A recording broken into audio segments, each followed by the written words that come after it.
105.7 FM and AM 950. The Fan, Rochester, an Odyssey sports station. The Sports Bar with Danger and Battaglia. The Buffalo Sabres have promoted Seth Eppert to assistant coach. Part of the Lindy Rupp staff. Welcome to the National! As the Amherst season comes to an end, it's unfortunate, but what a great season the Amherst had. What the Buffalo Sabres organization has done the last several years is create and maybe reinstill winning tradition in the city of Rochester, New York. The path to the National Hockey League once again has ran through Rochester. Mike Danger. We're here for another afternoon of the Sports Bar. Let's ride. Gene Battaglia. I am in need of my vitamin C. The Chiefs will host the Ravens on the opening Thursday night of the NFL season. Nuggets take game 4, beat the T-Wolves. Series tied at 2. Pacers rout the Knicks. The NBA draft lottery won by the Atlanta Hawks. Let's preview tonight's NBA playoff action. Playoffs? The Florida Panthers. Vancouver's up 2-1 on the Oilers. The Nets win! Put it in the books! I love it. And Rory McIlroy his fourth career victory at Quail Hollow in Charlotte. 95.7 FM and AM 950. The Fan, Rochester. A very good afternoon to you as we welcome you on into the Sports Bar. It's Danger and Battaglia. Glad you're listening along at 95.7 FM, AM 950, the free to download Odyssey app. Your smart device. When you ask it to play 95.7 The Fan, and our video stream is up and rolling now. You can watch the Sports Bar on our YouTube channel at The Fan Rochester. Also streaming twitch.tv/The Fan Rochester. I'm Mike Danger over there. Gene Battaglia. That you have a package over there, Gino. That's not ticking, is it? Only Danger. Hold on a second. What do we got there? The box says to Danger Battaglia. Okay. So we got a package here sent to us at the beginning of the show. This is unscripted. This is real time. This is Derek. Say hello, Derek. Derek the pizza dude is here. Oh, man. You get a new pair of shoes? Patsos? Jimmy Patsos. These are for me? Well, it says, are you ready, Danger? Oh, dude. Hold on a second. Old man readers on here. I'll go look for another box. Go look for another box! Yeah. It's just in the back door. Gino, it's sent to Danger Battaglia. It's got both of our names on it. So what one shot? Dude, these are sharp. Look at that. I'm going to rock these all summer long. Look at Patsos stepping up big. Coach Patsos. While we're talking about gifts, I mean, you know, we had Dan Dunleavy on with us on Friday when we were at Blue Cross Arena. Which, that was really cool. Very cool. Yeah, that was great. The voice of the Sabres joining us for the first time, and in person, no less. And he said, you know, the mark of a popular show when you're out in public, you don't ever have to worry about drinking or eating because everything gets taken care of for you. And I'm like, I mean, I guess. And a few minutes after he said that, our buddy Phil dropped off a cocktail for me, a tall boy, a Jenny for you. I felt bad because I'm like, wait a second, you know, because we're on the air and I couldn't really communicate, and then couldn't find Phil and amongst the 10,000 plus the blue. Phil, thank you. Then on top of that, we come into the studio today, and you know, I don't even want to call him one of our regulars. He is, but he is really the GOAT, the GOAT of all of our regulars. Yeah. He recently took Chris from South Central Kentucky is in town. He drove by and he dropped off. What do you got there? A fancy beer glass? Well, he went over to Germany. This was just he and his wife on the thing, and we have these nice Pilsner glasses from Strasbourg, which I've got to read up. Apparently, Strasbourg, Germany, has changed hands numerous times over the course of time between Germany and France. So it is in Germany now. All right. So, man, I need a little bit of I'm going to need to get a U-Haul or something to bring home the gifts. I got those are my size, by the way. I mean, like, he must have remembered. Maybe he didn't remember your size and they needed to order you. Maybe that was it, or just the last name Danger Battaglia. Like if you had to mosh up our names, right? Well, you want one shoe? You take the left, I'll take the right. What do you want to do? That's it. Well, like notice how Derek hasn't come back. No, yet. I don't think he's coming back. That would be off brand for Jimmy to only take care of one of us. Well, if they left it at the back door, right? Like how many The world that we live in now, where so many people in offices are empty and people work remote, maybe it's up at the front. Maybe one got left at the front, one got left at the back. I don't know. The gifts are unnecessary. Not necessary. Unnecessary. But thank you, Phil, Jimmy. Yeah, very appreciated. And thank you, Chris. Oh, it's a nice way to start the show with listeners and regulars bearing gifts. We're spoiled. Yeah. We're spoiled. How are we feeling? I mean, I was feeling good up until right in the final minute. I really thought the Amherst were going to tie it Friday, but I mean, just a weird kind of Friday into Monday. A lot has changed here. I'm not going to lie. I had an unbelievable weekend, and even though the Amherst outcome wasn't what we wanted Friday night, it really set the tone for what was a fantastic weekend. Hopefully you had a chance to celebrate Mother's Day. If we have moms listening, hopefully you got spoiled on your special day. I loved yesterday. Got together with family. All my sister-in-laws came over and my brother-in-laws came over, and we had everybody over to the house. Saturday was a day of kind of like a little bit of recovery, just knowing Friday night didn't go our way. But overall, pretty fantastic weekend. Yeah, I got to spend it with family too. Had my mother-in-law over yesterday. Got to visit my mom on Saturday, and it was just kind of a fun weekend. And yes, spoiled the executive producer too. Who that was something too. Or John, who flagged us down, and he was like, "You're the executive producer." I'm like, now we're entering new ground here, where she's getting recognized out in public. Yeah, that was fun. I heard about it when I got home on Friday because we went to a game and my kids have gone to games with me before. But we were having fun. We were loose, and we were up in the nosebleeds, and we were surrounded. We weren't surrounded. Time out on that. Mm-hmm. Yes, when you look at the tickets. However, Section 212, great seats. I would sit there anytime. If you go to an NHL game, you have everything in front of you. Like, I like sitting up in the old Yankee Stadium, the old upper deck. It was all right in front of you. Section 212 on the corner, they were great. Well, with the exception of having idiot Syracuse fans with their vuvuzelas and cowbells. And whatnot. that was an issue. Yeah. And we also couldn't really see the angle of which the goal that was disallowed because of a kicking motion. Our angle didn't really look like he was kicking anything, and that was a very controversial play. They didn't show it really up on the board for good reason. Right. So. Lots of booing in our section, lots of cheers happening and jeers in the direction of the referees, and my daughter, we were getting fired up, and I'm sitting next to your son, and my daughter records me. We're gonna riot! We're coming for your children! We don't like you! I was trying to be polite. We don't like you. We don't like your children? Wait, well, we don't like you. We're coming for your children. Yeah, that's where I took it too far. My daughter was not pleased with that comment. I think you commented on the officiating that they had bad breath. I said, yes. I also said your decisions tonight have been questionable at best. That got a high five from a fan that was sitting in front of us. He's like, I couldn't have said it better myself. Yeah, I just called out the official, but I think it was 45. 45! Your decisions tonight have been questionable at best. The guy turned around. He's like, I couldn't have said it better myself, pal. It was a rough night. It was rough. And then you and I, we have to kind of tear down, put everything. We go back in. Hey, 10 minutes have gone by. And they're down 2. Hey, shot on goal. Like, what? Syracuse, for what it's worth, on Friday night, took everything away from the Amherst. They just, every bit of space was taken up. There was nothing. The Amherst just couldn't penetrate that 1-1-3 that they were playing. They couldn't get into the zone. They couldn't establish anything. And the one guy who was able to establish anything got knocked out of the game midway through. So yeah, Davies, the defenseman. Heard Lindy Ruff talking today on Brian Duff and Marty Baron's show. And what Lindy said I think is absolutely true. Like, the way the Amherst came back in Game 4, if this were like a normal schedule where you're playing 2 days after, like, okay. That momentum carries you. Yeah, it does. Like, you're coming back here, like, what just happened?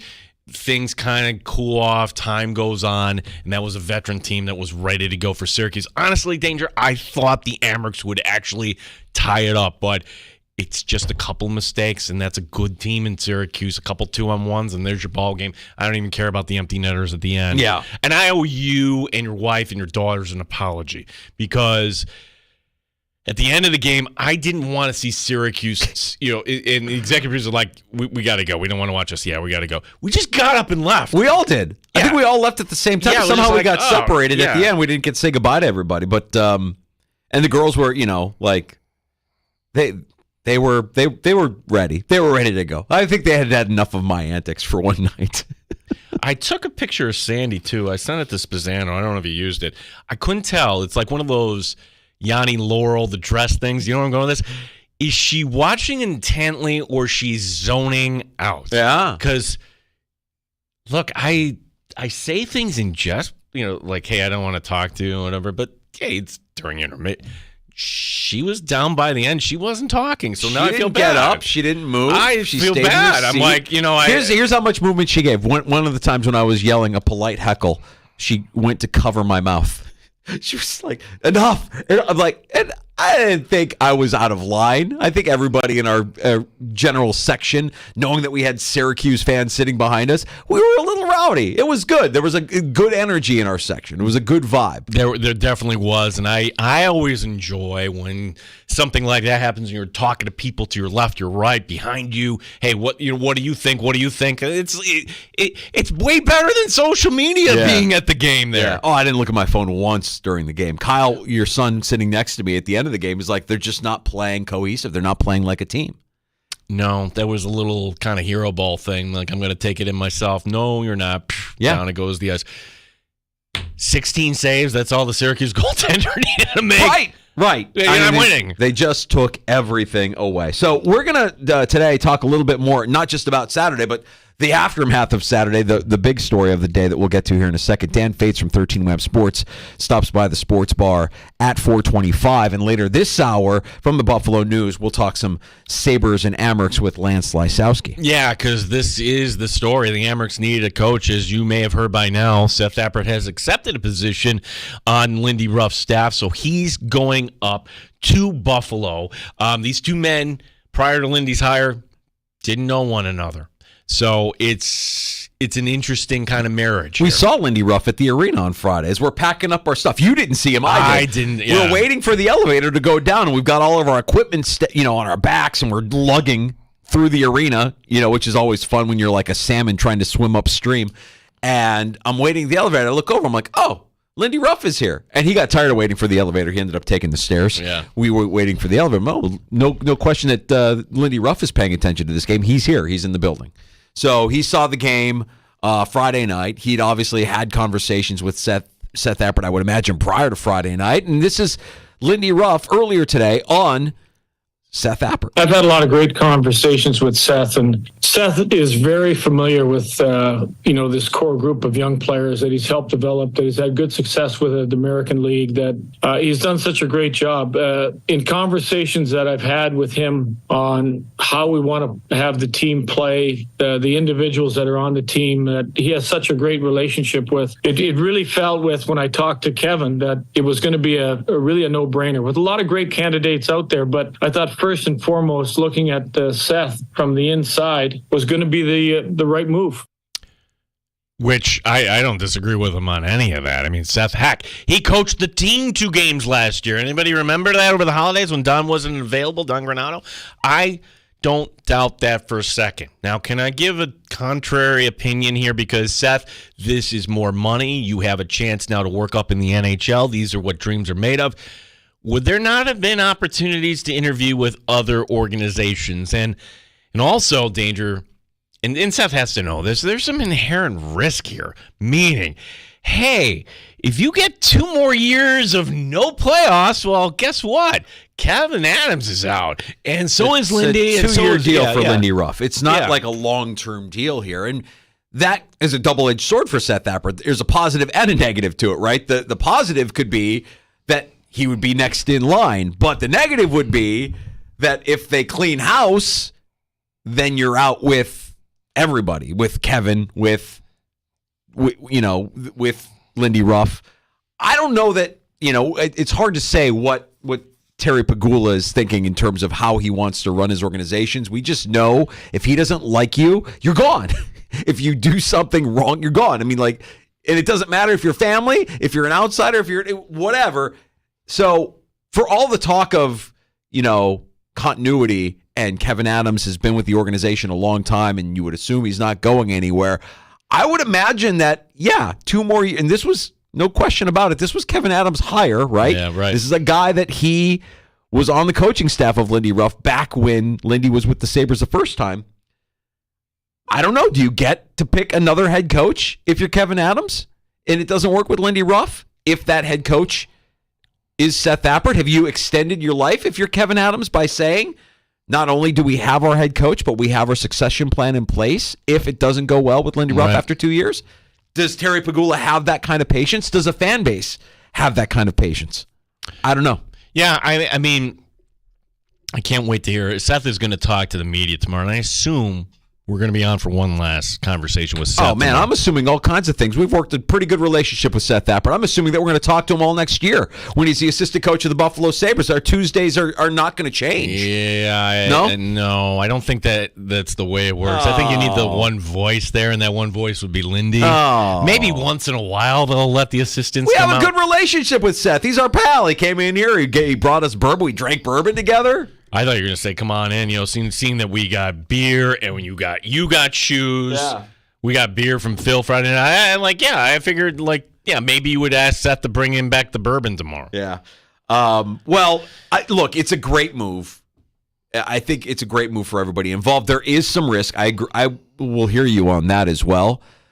But for the Sabres as an organization and for Lindy Ruff, this makes a lot of sense. Bring in the guy who's been in charge of developing your young core. And Seth has worked with almost all of these guys. He's worked with Tage Thompson. He's worked with Samuelson. He's worked with Peterka and Quinn. And obviously he's worked with our guys here, with Kulik and Roseanne. And you would imagine that they're going to be a part of the future. I do think there's a good cop, bad cop element to this, too. We all know what Lindy Ruff is like, right? Lindy Ruff may have changed a little bit, but we know what he'll be all about. And Lindy can go in there and deliver his message, and Seth can kind of follow it up and talk to the younger guys, because this younger generation needs a kind of a different approach. So I think it's interesting for sure. And what was funny was, this started being murmured about on Friday. You and I heard the chatter. Paul Hamilton, Dan Levy were throwing it out there. I'm thinking, it doesn't fit. Just because I thought Seth would actually get head coaching interviews in the NHL. Well, the job that we thought would make sense San Jose. Is San Jose. And the guy who probably does make a lot of sense for San Jose is Don Granato. Again, another guy who knows how to develop young talent, or has a history of that. That would be great for him to go out there. That would be great. So plenty of vacancies still to be filled in the NHL, but the Sabres coaching staff has now been rounded out. Seth Appert, the final piece. That all became official today. And this is Lindy Ruff earlier today on his coaching staff with the Buffalo Sabres. Matty Ellis will be going upstairs. He'll be our eye in the sky. He'll be also in charge of working with centermen. I think the idea of getting a lot better with face-off percentage and having the puck more, becoming a team that can get up in that top 15 when we're taking a face-off, in the different zones is going to be really important for us. So we're going to share a lot of responsibilities, but the major areas, when you look at that, Marty's going to stay with the D, with the penalty killing. I think he's done a tremendous job developing the young defenseman. So I'm excited about where we've got every guy at here. And Seth working the power play?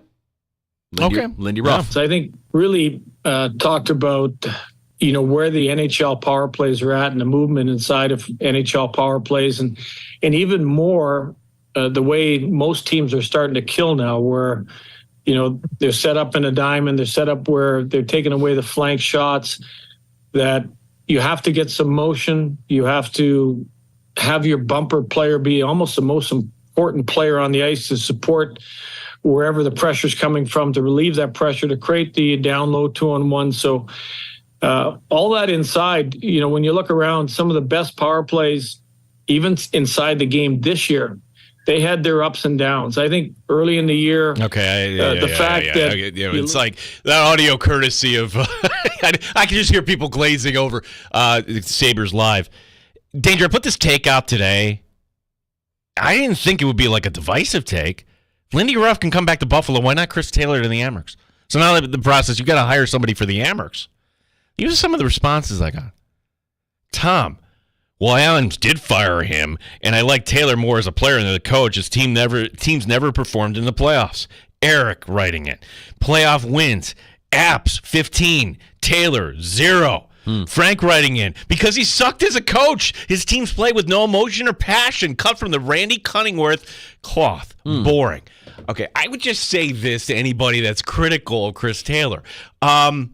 Sometimes think of it like in terms of high school, okay? High school coaches, some years you're great. You're the coach of the year, and some years you just don't have the talent coming up.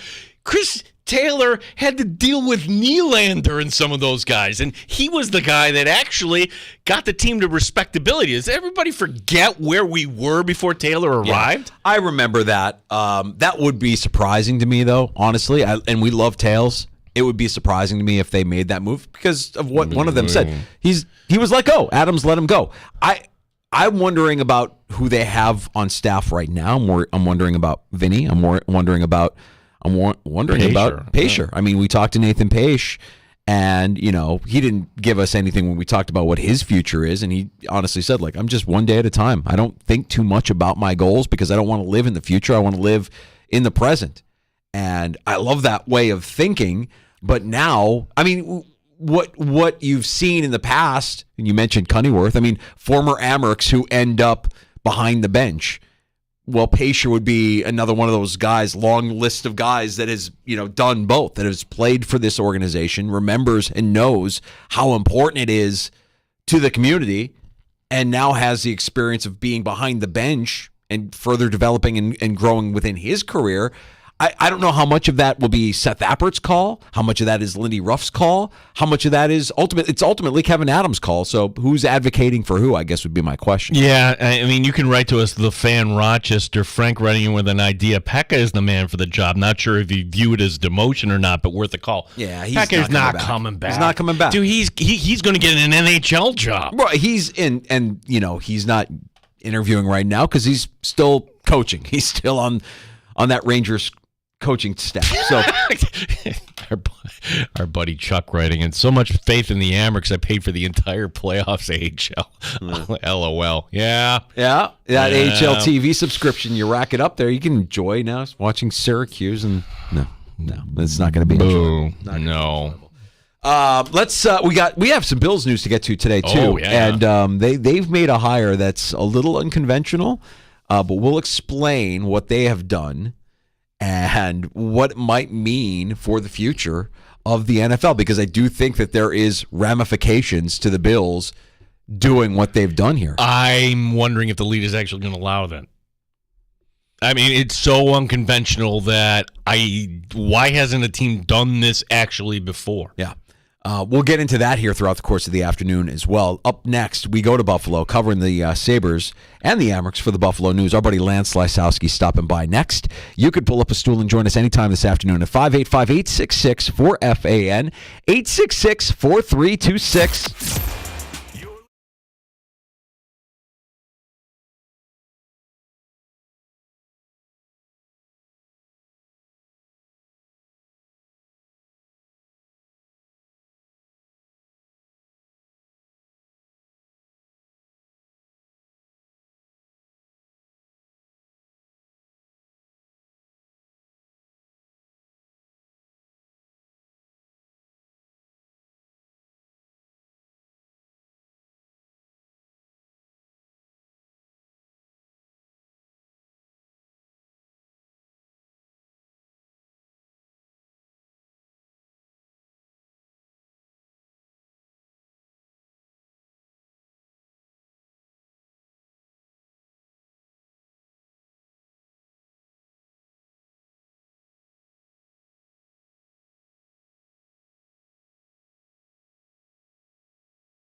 Sports Update. Rochester Americans in need of a new head coach. Seth Appert going up to the Buffalo Sabres to work as an assistant on Lindy Ruff's staff. Ruff on Appert's role. Well, first, Seth is going to work hard with the forward group along with myself. The power play responsibilities, which we'll collaborate on, but that'll be one of his major areas. Of course, the season over for Rochester, being eliminated Friday by Syracuse. We'll get the thoughts of Lance Lysowski of Buffalo News. He joins us next year in the Sports Bar. The NFL's opening game will be Baltimore at Kansas City. That'll be on Thursday, September the 5th. The complete NFL schedule, along with the Bills, to be released on Wednesday night. NBA 2 playoff games tonight. Boston up 2-1 on Cleveland. Oklahoma City trailing 2-1 at Dallas. Gene Battaglia on the Sports Leader, The Fan, Rochester.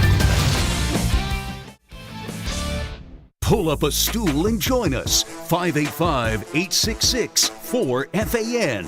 866-4326. The Sports Bar with Danger and Battaglia on the Sports Leader. 95.7 FM and AM 950, The Fan, Rochester. Checking in with Lance Lysowski, the Buffalo News, covering the Sabres, covering the Amerks. Although their season is over, we've got plenty to talk about today. Lance, with the news that Seth Appert gets the promotion up to the parent club and the Amerks are in need of a new head coach. Surprised by this move?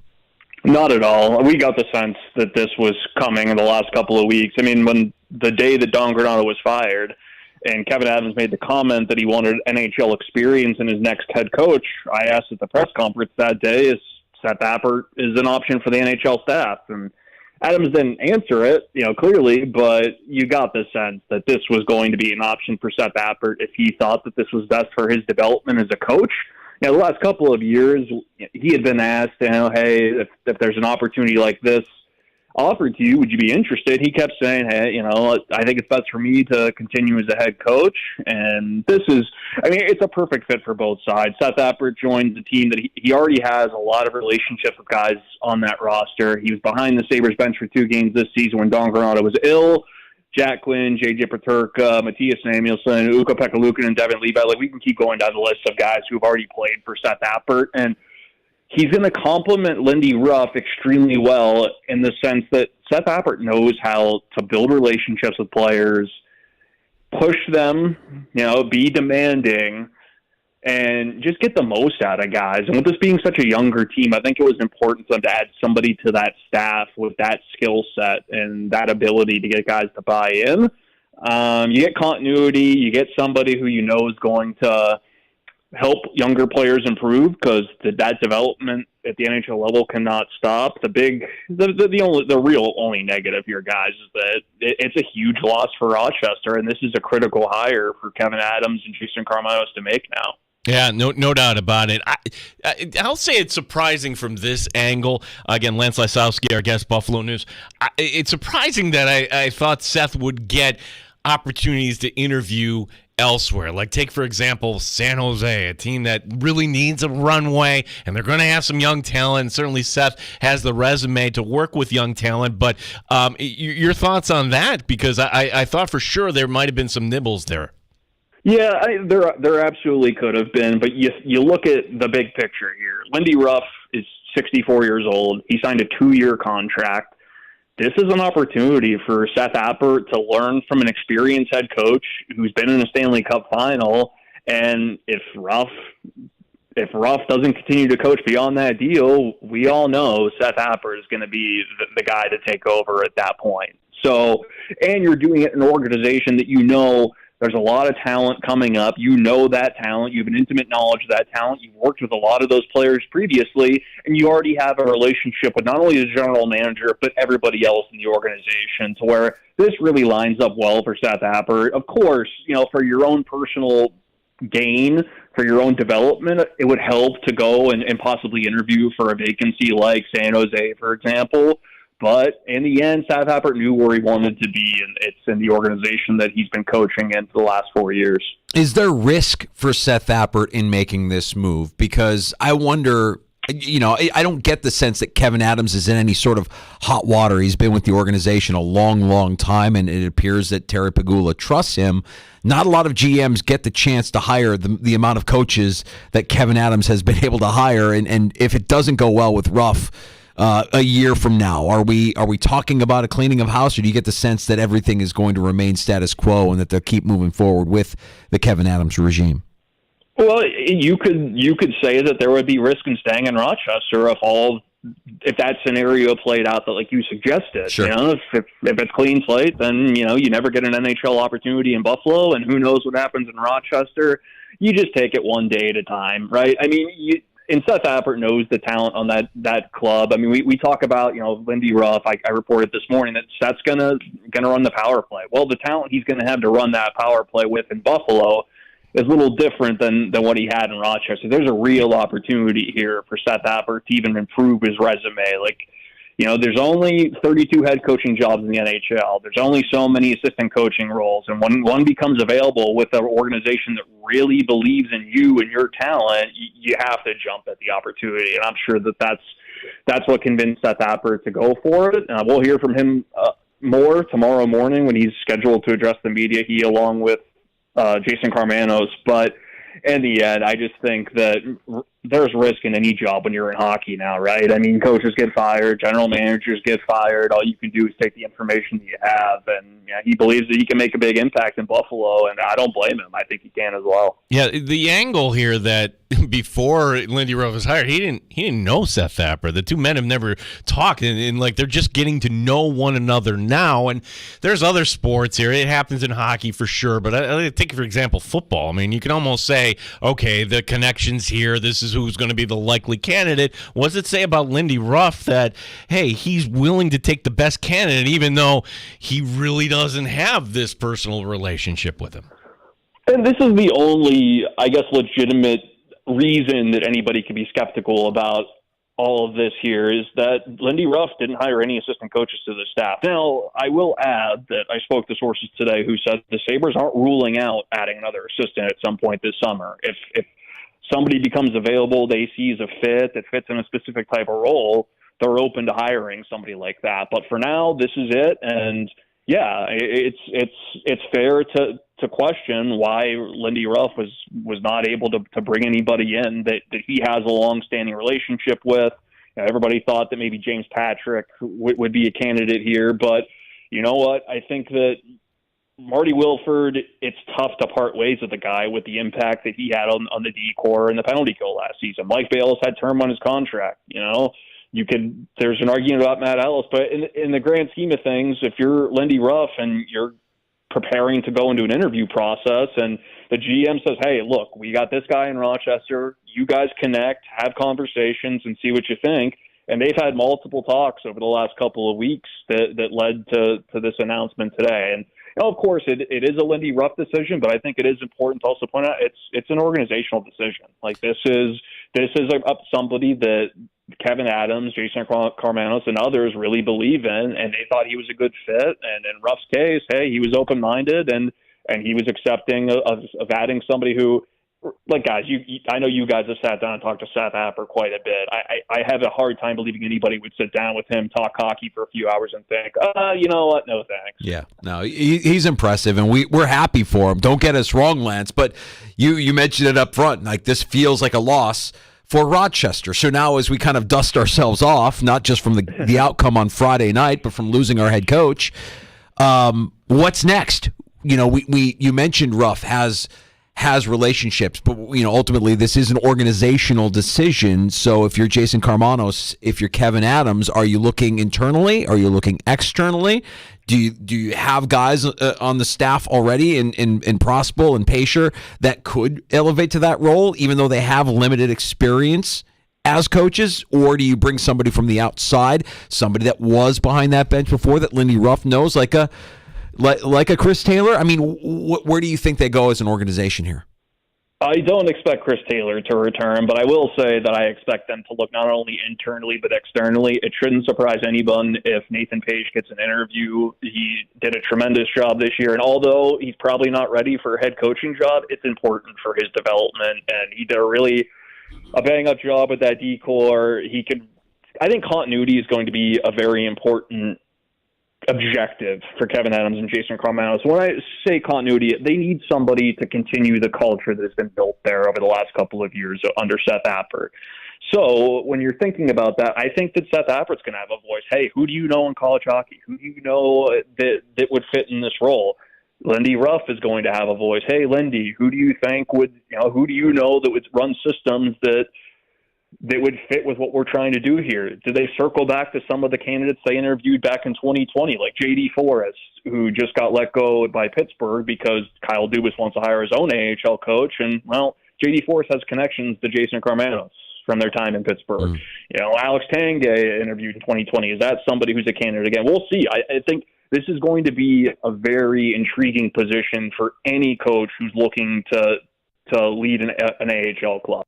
They have so much talent already. Then you think about who they're going to be adding next season, like somebody like Max Savoy, Vsevolod Komarov. You might have Devin Levi. If you don't have Devin Levi, this organization is going to go out and get you a good number 3 goalie. What if Malcolm Subban returns? Just somebody like that, right? This is an opportunity not only for a coach to win, but also prove they can develop talent, and it would be quite the resume builder for somebody. So they're going to have a lot of interested candidates internally and externally, and I expect them to look at both routes here. Yeah, so the Amherst playoff run lasted until June last season. It ended Friday night here. Lance, you were there here. Your thoughts on what you saw here, and was this just a poor matchup for Rochester in the end? Yeah, I mean, you saw physically, I think some of those guys looked overmatched, especially the younger players I'm speaking about. Right? I liked Devin Levi's series. I thought Isak Rosén was pretty good, although the production wasn't there. And I liked Nikita Novikov. But you look at the rest of the prospects, I mean, Yuri Kulik was mostly invisible throughout that series, guys, aside from that assist on the Mersch goal in Game 5. Yeah, you look at Ryan Johnson, wasn't good. He wasn't close to being what he's capable of doing on the ice, and then that's a disappointment. And you got a couple of veterans who you're used to making bigger contributions who just didn't really step up. I really like Jeremy Davies and Joe Ciccone. The Sabres will be smart to bring them back to Rochester next season. We'll see if they have a market elsewhere. But yeah, it's just one of those difficult matchups. That's a really tough first round draw against a veteran Syracuse team. The Crunch gained those reinforcements after Game 2, added 2 more guys to their back end that ended up being real difference makers throughout the series. So, yeah, you got a real sense that Game 2, when they blew that 2-0 lead, you just didn't know if they were going to be able to recover. Credit to them. They were able to extend the series and stave off elimination to force that Game 5. But in the end, I think the better team won at that point. I think that maybe that 13-2-1 stretch at the end of the regular season just had the Amherst left on fumes. You're playing playoff games for weeks at that point, and exhaustion can catch up to guys, and it really seemed like it did. Lance, let's get excited about what next season could look like. You mentioned a couple of names that the Amherst would be smart to bring back. I'm curious as to who you think will get that promotion up to the Sabres. We know that there's a lot of holes to fill, and there's a lot that'll happen between now and obviously training camp and the start of the season, but just from your eyes, what you see, and you mentioned a guy like Ryan Johnson who came down and, based on how he played, maybe he needs to stay down, right? Yeah, he needs to stay down. And I think there's a few other guys. I don't think Yuri Kulik's ready for the NHL. I don't think Isak Rosén is ready for the NHL. To be quite honest with you guys, I don't think any of those prospects are except for Devin Levi, and that's okay. The Sabres are at a point in this latest rebuild to where they don't need to just gift roster spots or you know what, hey, this guy's going to go through some growing pains in the NHL, but we'll put him up there anyway. No, we heard Lindy Ruff say it. This is a win-now situation. And with that in mind, that needs to be reflected with their off-season moves. They need to go out and revamp their bottom 6 to bring in experienced NHL players. It's a necessity. You need to reshape that back end, especially that third pair, so you don't force Ryan Johnson in a situation where he's not quite ready. Okay? He played well early in the NHL, but I'm sorry, I didn't really like his game a lot of nights. I think that he wasn't ready, so they can't do that again. Now, of course, Zach Benson will be up there. You want to have competition in training camp. You don't want to close the door completely, but you need to really have reinforcements on your NHL roster to where that guy's going to have to really force your hand. It's not going to be a gift. So in terms of Rochester, what to expect from the Amerks next season, I think fans should be really excited about. I mean, you think about, okay, if Kulik and Roseanne are back in Rochester, then you got, I really like Kozak, good player. You're going to have Novikov. Vsevolod Komarov is going to be turning pro after another really great season in the QMJHL. That's another defenseman, Ryan Johnson. Noah Ostlund, you only saw a little bit of him the last couple of weeks, but you're going to see a heck of a lot more of him, and he's their top center prospect. Like, I know you didn't get to see much, but, man, is he going to be a player? He just needs to get bigger and stronger and need to learn the AHL. Anton Wahlberg, Victor Neuchev showed so much the second half of the year, and, again, although he got scratched in the playoffs, an incredibly intriguing talent that I'm looking forward to seeing grow some more down there. So, yeah, we'll see about the goaltending situation. They got some important veterans they have to make decisions on. Brandon Byro, Brett Murray, Linus Weissbach, Justin Richards, they're all UFAs. I think Murray's got a better chance in this organization now with Lindy Rusk as the coach in Buffalo than Don Granato. We'll see if that plays out that way. But, yeah, they're going to have to make decisions on veterans. Is Mersch going to be back? Ethan Prowl's contract is up. We'll see. But in terms of the prospect base, there is a lot for fans to be excited about down there. You could add a little bit more to it. Buffalo owning the number 11 overall pick in the draft. And I don't know if you've dove into what the possibilities may be here, but one of the possibilities, could you see actually Buffalo shopping that pick and maybe getting somebody a little more veteran to help out? They should. I mean, it's time. It's time. They've got enough draft picks. They should be able to sign Prokhor Poltapov at the end of this season. He's a guy who should help the Amerks immediately and isn't that far off from the NHL, at least hypothetically. So it's time. They have needs on the NHL roster. Of course, you might have to trade a prospect or two. I'm sure you're going to. But, God, I would much rather trade a first-round pick, 11th overall, than some of the prospects who are that you've committed years of development into at this point who are closer to NHL ready. You pick a guy at 11 overall. I know Zach Benson did it at 13 last year and made the immediate jump to the NHL, but that's not normal. Usually you're waiting a few years for that player, and for Kevin Adams and everybody else, they can't afford to wait. Go ahead, shop the pick. You've done a good enough job drafting in rounds 2 through 7 under Jerry Fortin and Jason Karmanos that I would have confidence about Kevin Adams. We can move this pick and still get some really good players in this draft in rounds 2 through 7 through scouting, analytics, and insights from everybody else in the organization. So we'll see. Until they do it, it's hard to believe, right? I mean, as Kevin Adams has said the last couple of months, I'm willing to move prospects and picks, but he's moved a second rounder in the past. He's moved prospects like Josh Bloom, but we haven't seen that big splash yet where he puts some of the chips in the middle of the table. It'd be nice to see that this summer, though, given where not only where the Sabres are at, but look at all the players in Rochester, right? You can't have, at some point, you can't have all these prospects. You're going to run out of room. Lance, in retrospect, just because you brought it up, Zach Benson, the 13th overall pick last year, and a young guy. In retrospect, should he have started in Rochester? No, well, you couldn't because of he's too young at that point. My issue, guys, is I was okay giving him the audition up until December, but you should have sent him to World Juniors. Yeah. That's where I didn't agree with how they handled it. He hit the rookie wall right at that time, too, right? He had a couple of good games in mid-December, but really struggled until the second half of the season. And, he wasn't produced, I like it, right? Like he's tenacious. He gets to the front of the net. He's really strong defensively. He's got so many traits that have to get this organization excited. Going to be a heck of a player, sorry. But the thing is, I think it was too much too soon. They put him in a really challenging situation. Credit to him that he came out the other side of it and became a better player.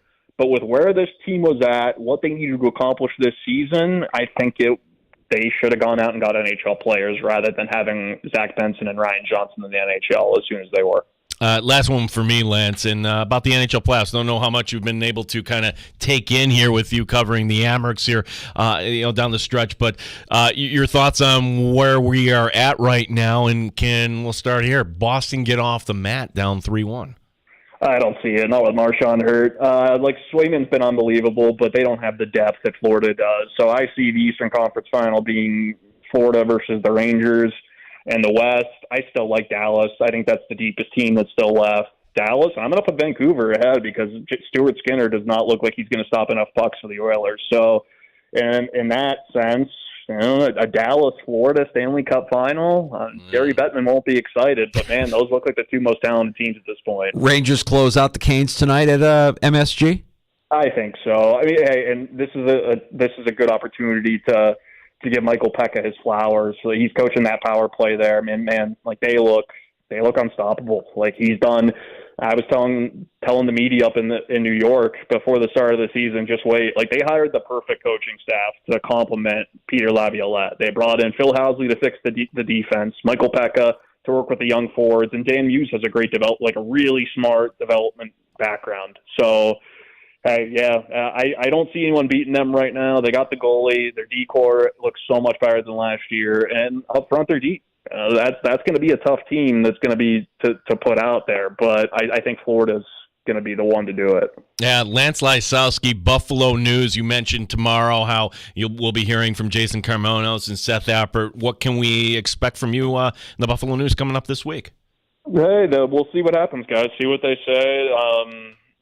I'm interested to hear Seth Appert's thoughts on power play. And again, I don't know if I mentioned it on here, but like their power play in Rochester showed a lot of really good things. They just didn't have a defenseman to run it a lot of the times. They were using 5 forwards, throughout the season to run their power play. So having Rasmus Dahlin and Owen Power will help there. But yeah, just wrapping up the Amherst season, starting to go into end-of-season Sabre stuff, and we got the scouting combine in a few weeks, so a little bit of a breather here, but it's going to be right back into off-season, busy off-season mode once the combine arrives.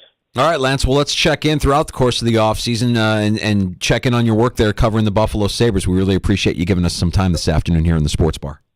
Always a pleasure, gentlemen. Thanks for having me. Hey, have a nice, quiet couple of weeks here, and hope to cross paths here soon. You got it, All right, bud. thanks. Lance Lysowski covers the Sabres for the Buffalo News. He's right. Man, I was so hoping that we would get a long run, because now what do we talk about? Oh, the NFL schedule, Danger. Guess, of course, yes. that's what the NFL wants you to talk about the schedule, and we're going to prompt you to talk about the schedule by giving you one game. Yeah. Here's who's opening.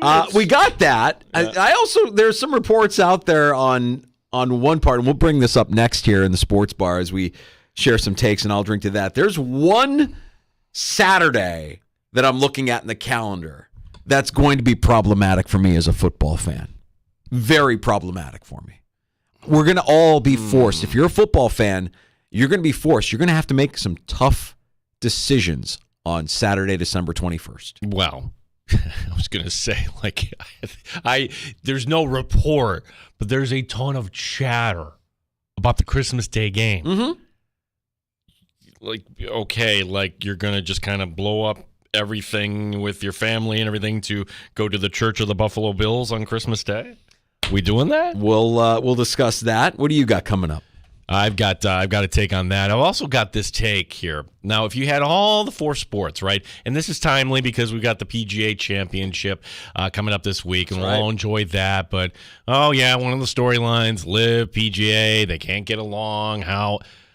Well, what if the Saudis decided to start their own league here in North America? Did you see this? Mm-hmm. Which of the 4 sports would be most vulnerable, meaning the 4 major sports in North America, being football, baseball, hockey, and basketball? I will tell you and give you my thoughts on it. Actually, would this actually work? Okay. I'll drink to that is on the way. The Buffalo Bills made an interesting move that we'll discuss here next as well. And Dan Fates from 13 Web Sports on deck here in the 4 o'clock hour as well. You can join us at 866-4FAN, 585-866-4326.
9BF Rochester, the sports leader. 95.7 FM and AM 950. The Fan, Rochester, an Odyssey sports station.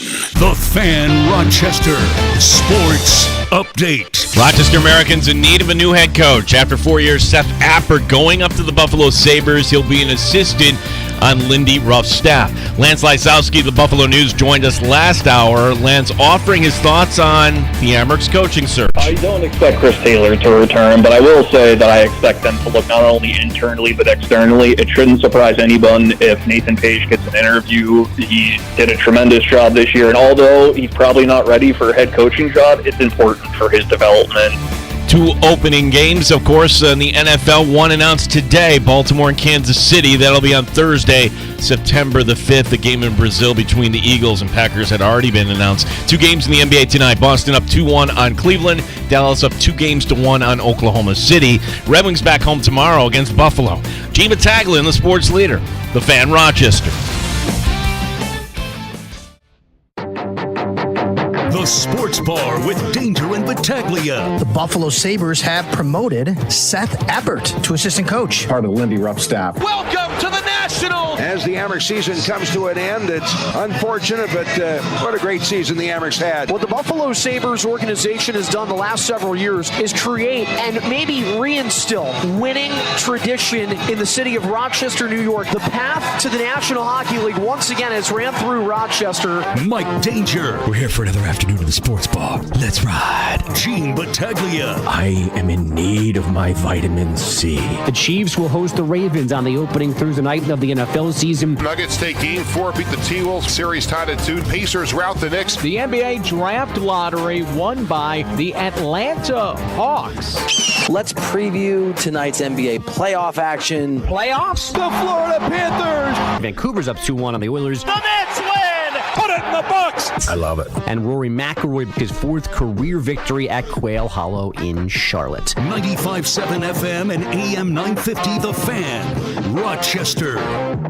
Welcome back in to the Sports Bar. It's Danger and Battaglia. Glad you're with us at 95.7 FM, AM 950, and on your smart device when you ask it to play 95.7 The Fan.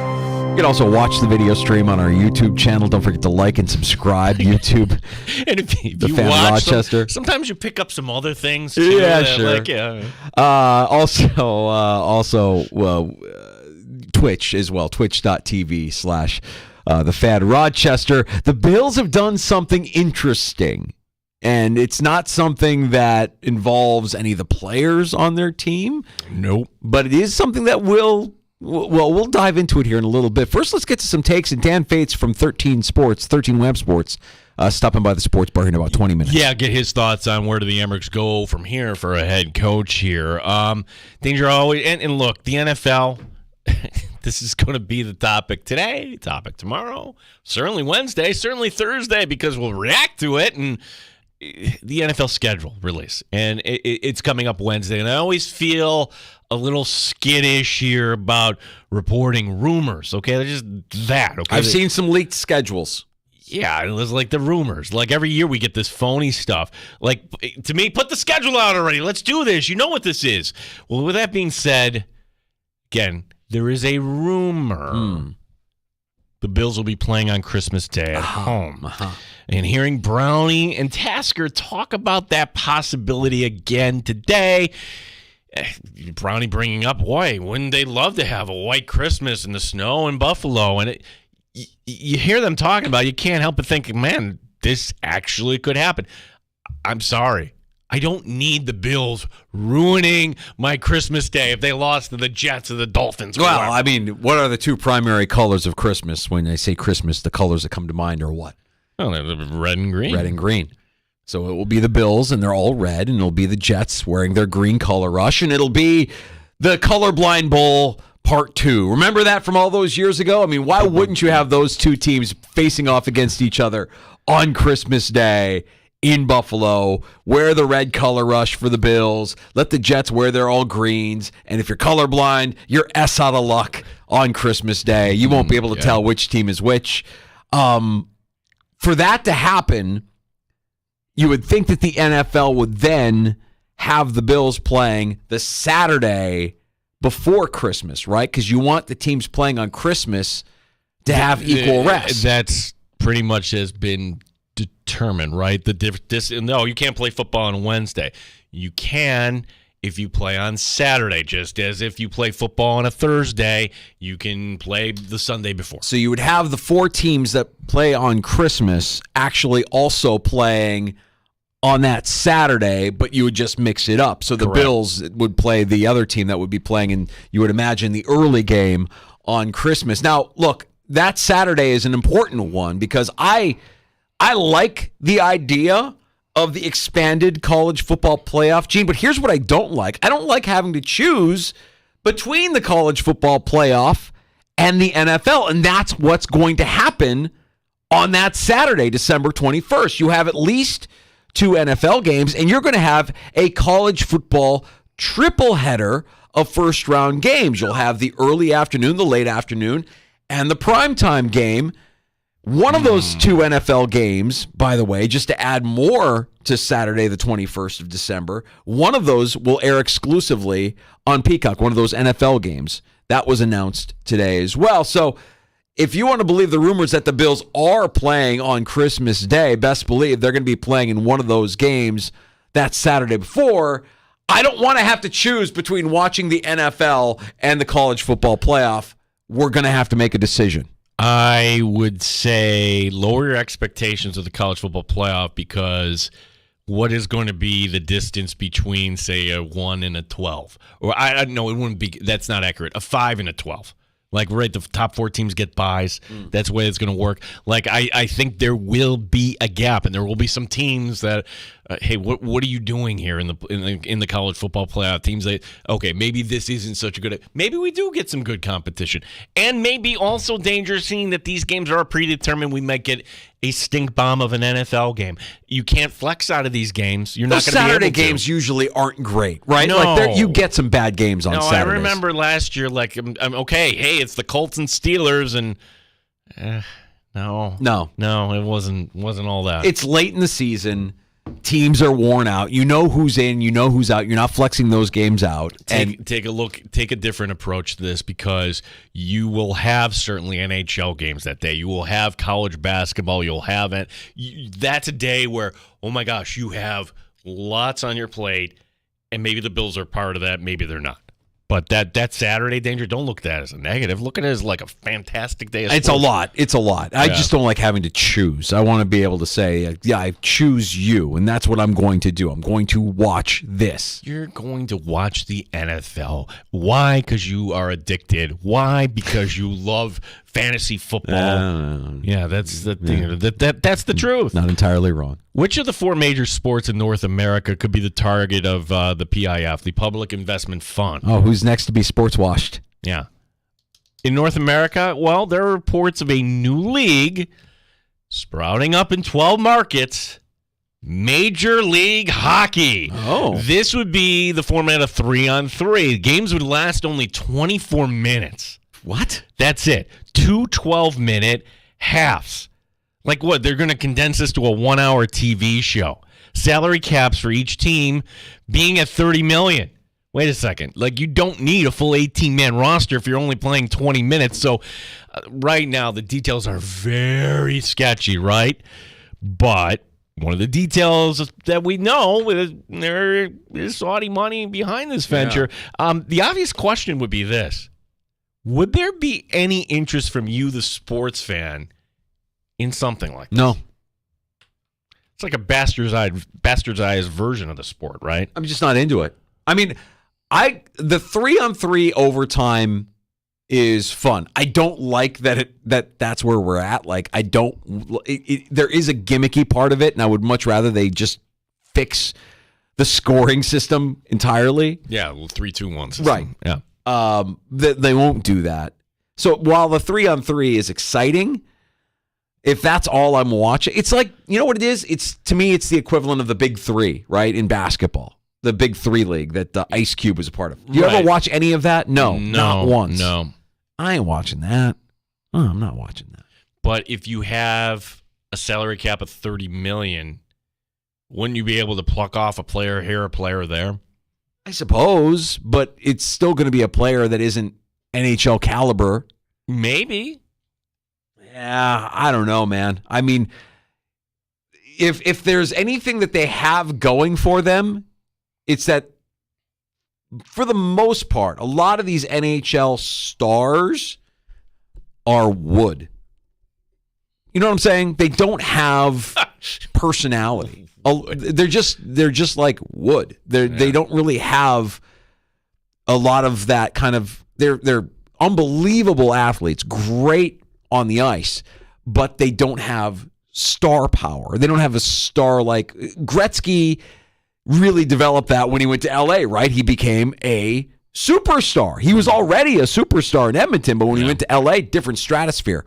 And he had a personality, and he still has a personality. I think you're missing that in the NHL. It's why we love the players, but they don't have that really woven into their DNA. That is because of the time that they get brought up in the sport, and you're going from rink to rink to rink, and the way that you have to roll the four lines.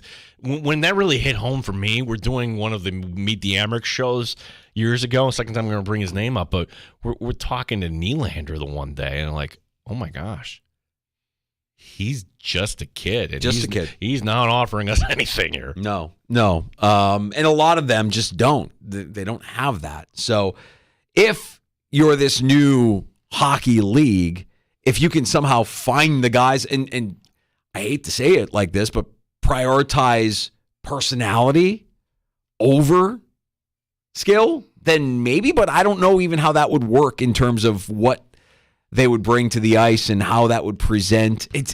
I'm really trying hard to find a way for this to work, and I can't come up with it other than I guess what I'm saying is I wish the NHL had more personality. Yeah. It's a long way of me saying I wish the sport that I love, the league that houses the sport that I love, had a little bit more flair, a little bit more personality. Yeah, if they sports watched in North America exclusively, that would be interesting. Yeah, I honestly don't think it gets off the ground. Yeah, it feels like it would be tough. Feels like it would be a tough one. The Buffalo Bills reportedly have hired former ESPN, former NFL official, former referee, John Perry. So this is according to the New York Post. John Perry was the the rules analyst on Monday Night Football. You know how it all kind of works there. Hey, let's go to Gene. Gene, what'd you think? Well, that's the correct call. And John Perry would do that on the Monday night broadcast. Danger, why hasn't a team thought of this sooner?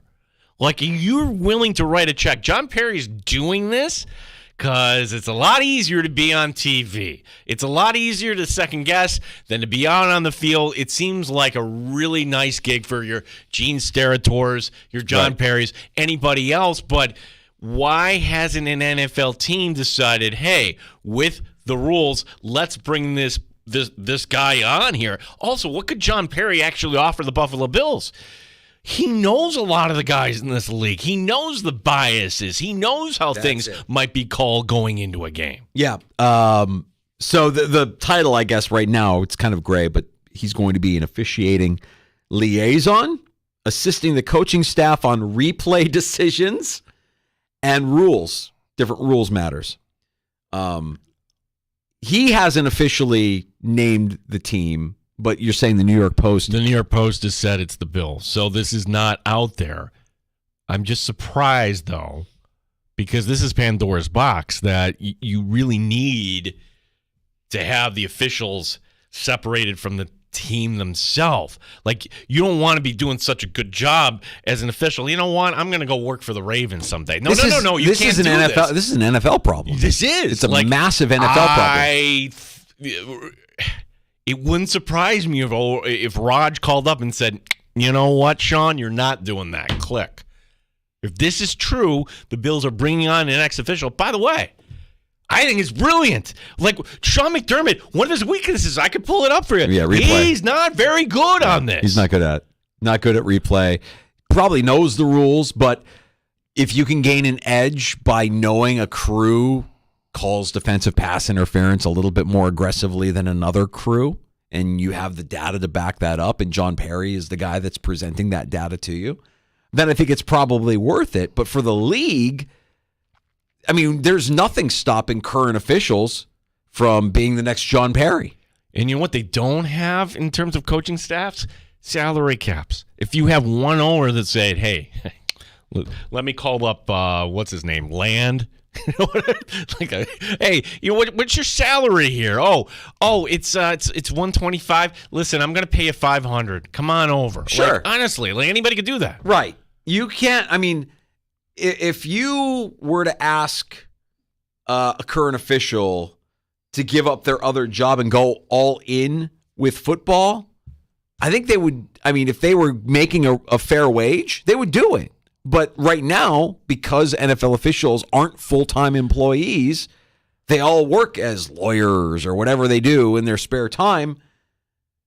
If you were a new hire, the NFL needs to make this a full-time job. We've had this debate for years and years and years. They don't need to. They won't do it. They don't want to pay. They won't do it. But I don't know what would stop any of these guys who are on the field now making what they're making as part-timers from doing what John Perry has just done.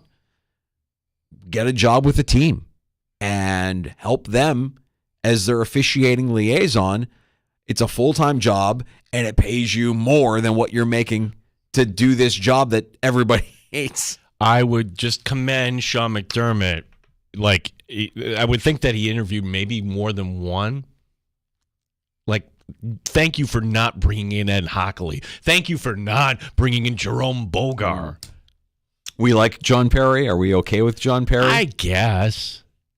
But what were they paying him on ESPN where he's like, hey, I want to go join a team?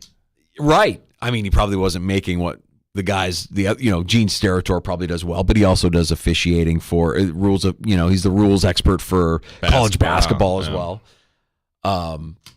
That's not insignificant. That feels like kind of a groundbreaking move, a little bit innovative by the Buffalo Bills, outside the box thinking in a way to try and gain an edge or an advantage over your opponent if you know who your officiating crew is and if you have the data to back up why they are the way they are. And Pro Football Talk is now reporting it as well. Yeah. Well, good for, and it was initially speculated that it would be one of the teams with a new head coach that was hiring Perry, but actually it's the Bills. So John Perry leaving ESPN to become the Bills' new officiating liaison. He was an official from 2000 to 2018. He was the referee in 2 Super Bowls. Oh, he's good. Yeah. He was good at his job. I mean, I don't recall being upset at John Perry thinking that guy's terrible. That's why. I should not know your name. That's right. That's my benchmark. And I thought he was pretty good on the broadcast as well, for what it's worth. When they brought him in, he was fine. Not sure what the connection was to Buffalo with John Perry, because there's always a connection. It's not what you know, it's who you know. But how, who would have reached out first? There's no ESPN to Sean McDermott's staff obvious connection, right? Like Rex Ryan's not helping out Sean McDermott. Yeah, I wonder that, but that feels like a kind of innovative and smart move by the Buffalo Bills that might give them some sort of an advantage this season. Worth paying attention to and seeing if other teams, because there's nothing stopping other teams from doing the exact same thing. There's nothing stopping a team from saying to a guy who wants to, who doesn't want to be an official anymore, to join our team today. Or you could just hire somebody. If I don't know what exactly that liaison role, how that's laid out, what the job responsibilities are, because if it's just data collection, let's face it, you can get anybody to collect data. The one game, I'm reading the background, he was in 2 Super Bowls, but he was also, I could say, if NFL games that turned into NHL games that got out of hand, playoff games of all time, that just, oh my gosh, this game is out of control. The officials need to get a hold of this game. Steelers, Bengals. Yes, he was the official in that game. Yeah. That was the game that changed. It was Perfect and Antonio Brown. I feel like that was the game that Brown that killed Antonio. Antonio Brown. Yeah. It basically turned that guy's mind into mush. They call that the Death and Dismemberment Bowl. Jeez. And Perry was the official for that one. Yeah, it was. Yeah. Wow. Well, as long as it's not Clete Blakeman, great hire. Love it. No Jerome Bogar. Yeah, no Jerome Bogar, no Clete Blakeman. We all have our guy, right? Yeah, Blakeman's guy. Bogar's your guy. Yeah. John Perry joining the Buffalo Bills staff as a officiating liaison. Okay, Jack writing in. I believe that John Perry was a wrestler in high school. That might be the connection. Oh, yeah, sure. Might be right. Dan Fates, 13 Web Sports, going to stop by next. Lots to discuss with the Rochester Americans, who are now in need of a new head coach. We'll get Dan's take on the end of the season for the Rochester Americans and what's next. You can join us at 866-4FAN, 585-866-4326. You're listening to the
Rochester Sports Update. Rochester Americans in need of a new head coach. Seth Appert going up to the Sabres to work as an assistant on Lindy Ruff's staff. Ruff on Appert's role. Well, first, Seth is going to work hard with the forward group along with myself. The power play responsibilities, which we'll collaborate on, but that'll be one of his major areas. Ruff today on Sabres Live. We'll get the thoughts of 13 Wham's Dan Fates. He joins us next year in the Sports Bar. The NFL opening game will be Baltimore at Kansas City. That'll be Thursday, September 5th. The Bills schedule, the complete NFL schedule, coming out Wednesday at 8 p.m. The Buffalo Bills today hiring former NFL referee and ESPN rules analyst John Perry as an officiating liaison. 2 games in the NBA tonight. Boston up 2-1 on Cleveland. Dallas is up 2-1 on Oklahoma City. Gene Battaglin, the sports leader, The Fan, Rochester.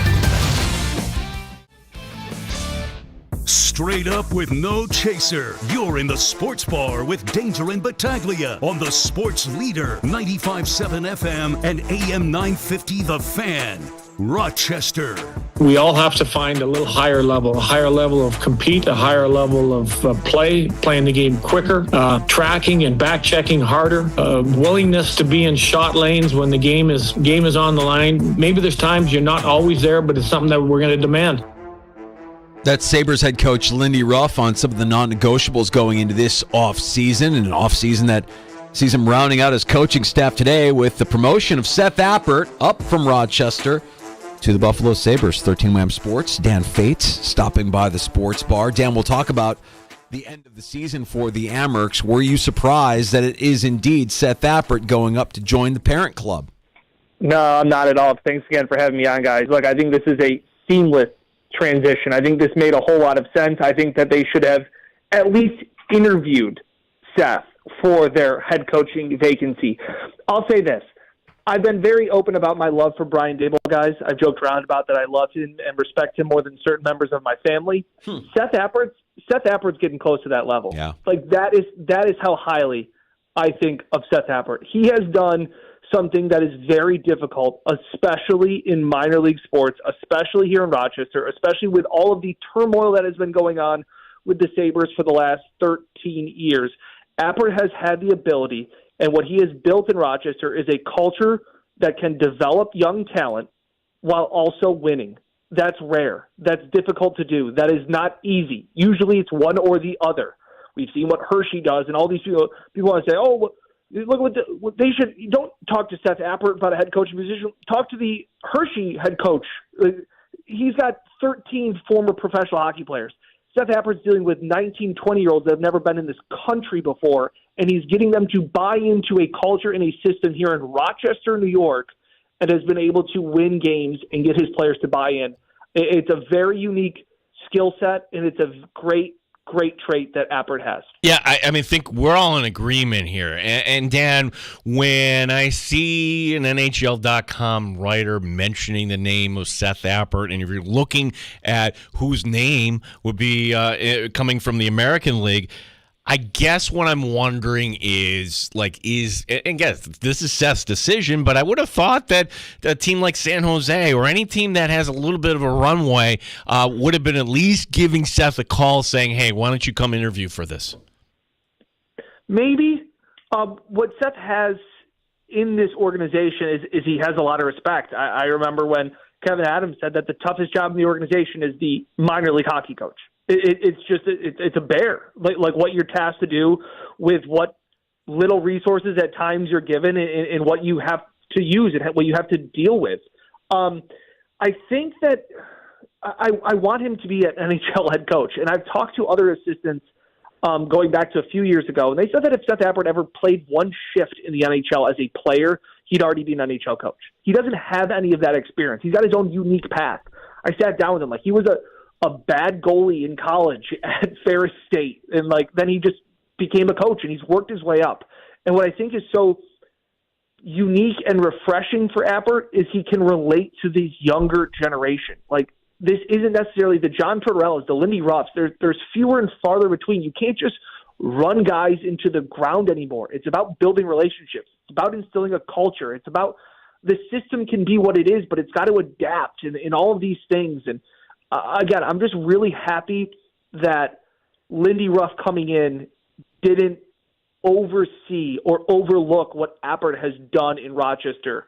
I'm with you. I thought he should have been interviewed for at least the Sabres job. I'm surprised that a few other teams haven't kicked the tires on him.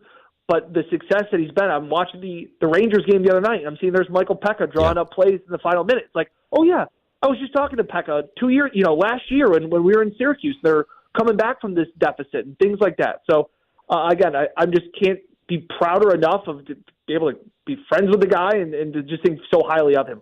Where do you think the organization goes from here, Dan? Because we were talking last hour to Lance from the Buffalo News, Lance Lasowski, and this feels like an organizational decision, not just one that will be made by Jason Karmanos, not just one that will be made by Kevin Adams, but Lindy Ruff will have some input, and Seth Appert will probably have some input as well. So I guess my question is, do you think they promote from within?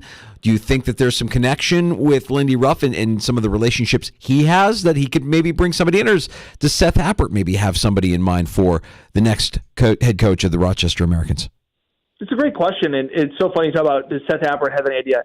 I have always asked Seth about bigger picture things.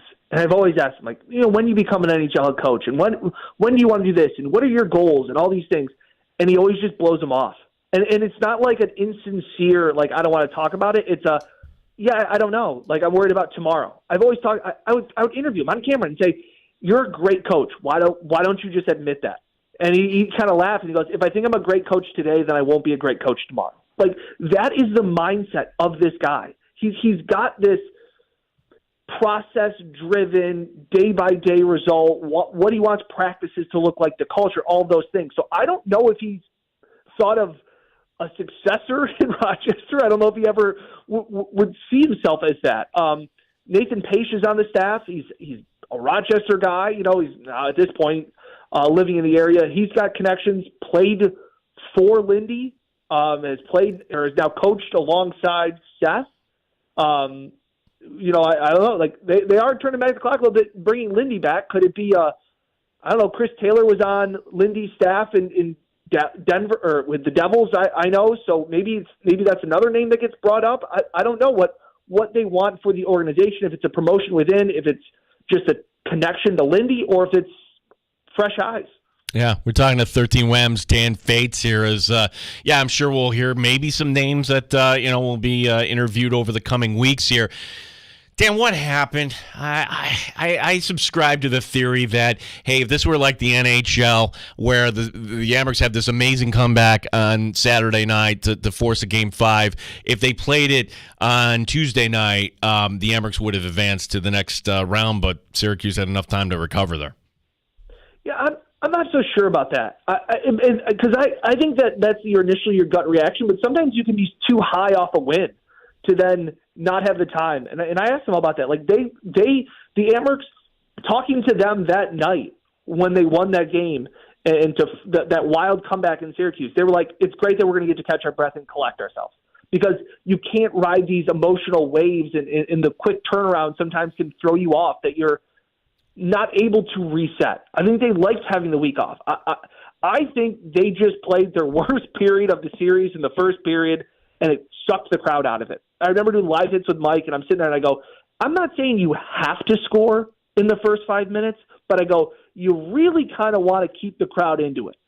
Sold out crowd, amazing atmosphere, buzz around the city, and you laid an egg. And you had 2 fluky goals bounced in off your guys, and before you know it, you look up, you don't have a shot in the first 10 minutes, and all of a sudden, I don't think Syracuse played outstanding. I thought the Amherst just played sloppy. That's what this came down to. Seth Appert said after the game he thought his guys were a little bit too hyper. They were overly excited. It happens. They laid an egg. There's not much more really into it. Dan, we know that a lot will happen between now and the start of training camp for the Sabres organization, but I want to believe that we're going to see a lot of familiar names in terms of these prospects returning to Rochester next year. Have you thought about who we might be seeing on this roster with a new head coach in the 24-25 season? You mean staying in Rochester or getting a chance to go up to Buffalo? Staying in Rochester. Maybe not quite ready for Buffalo just yet. There's a couple guys I think very highly. I've compared Yuri Kulik to a little bit of a Jack Quinn. I think Kulik's shot is better than Quinn, but I've often, we talked about in the press box, Quinn has more tools in his belt. He's got more tricks up his sleeve to get around that. I think he's going to be able to play a physical style of game enough coming from, overseas, adjusting his style. I think Isak Rosén is another guy that has emerged defensively very well. He kind of reminds me in the sense of a Peyton Krebs, maybe, of a guy that can kind of a well-rounded type of game. So something like this. And the guy that I think he's overlooked. And again, you talk about the Ethan Prowse, the Michael Mershes, those guys hopefully will be back. They've been so instrumental to the development. You hear Apper talk all the time about how Mersh is pretty much he's been the most important player to him because of what he can instill to these young guys. Zach Metz is a defenseman that signed. He was undrafted. He was Quinnipiac captain of the team that won the national championship. He's a smaller guy, almost like a Jacob Bryson, if Sabres fans can relate to that. I thought he was maybe the Emmerich best defenseman in this playoff run. He was phenomenal. And a guy that, again, that is going to get overlooked because of his size and things like that. But I thought he outplayed Ryan Johnson, who was the prospect that people had a lot of hype and excitement around. Yeah. I thought Zach Metz was just better.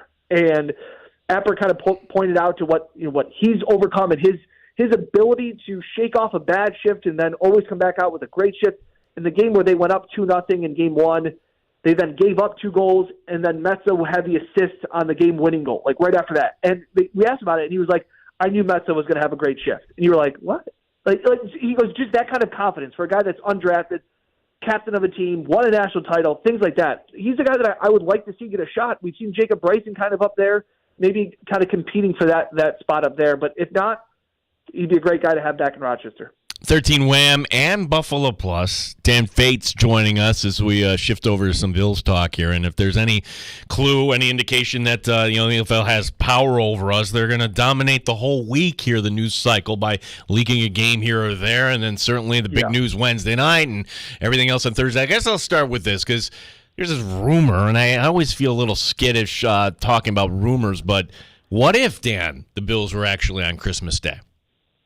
I'd be very sad, and my wife and kids would be very mad at me.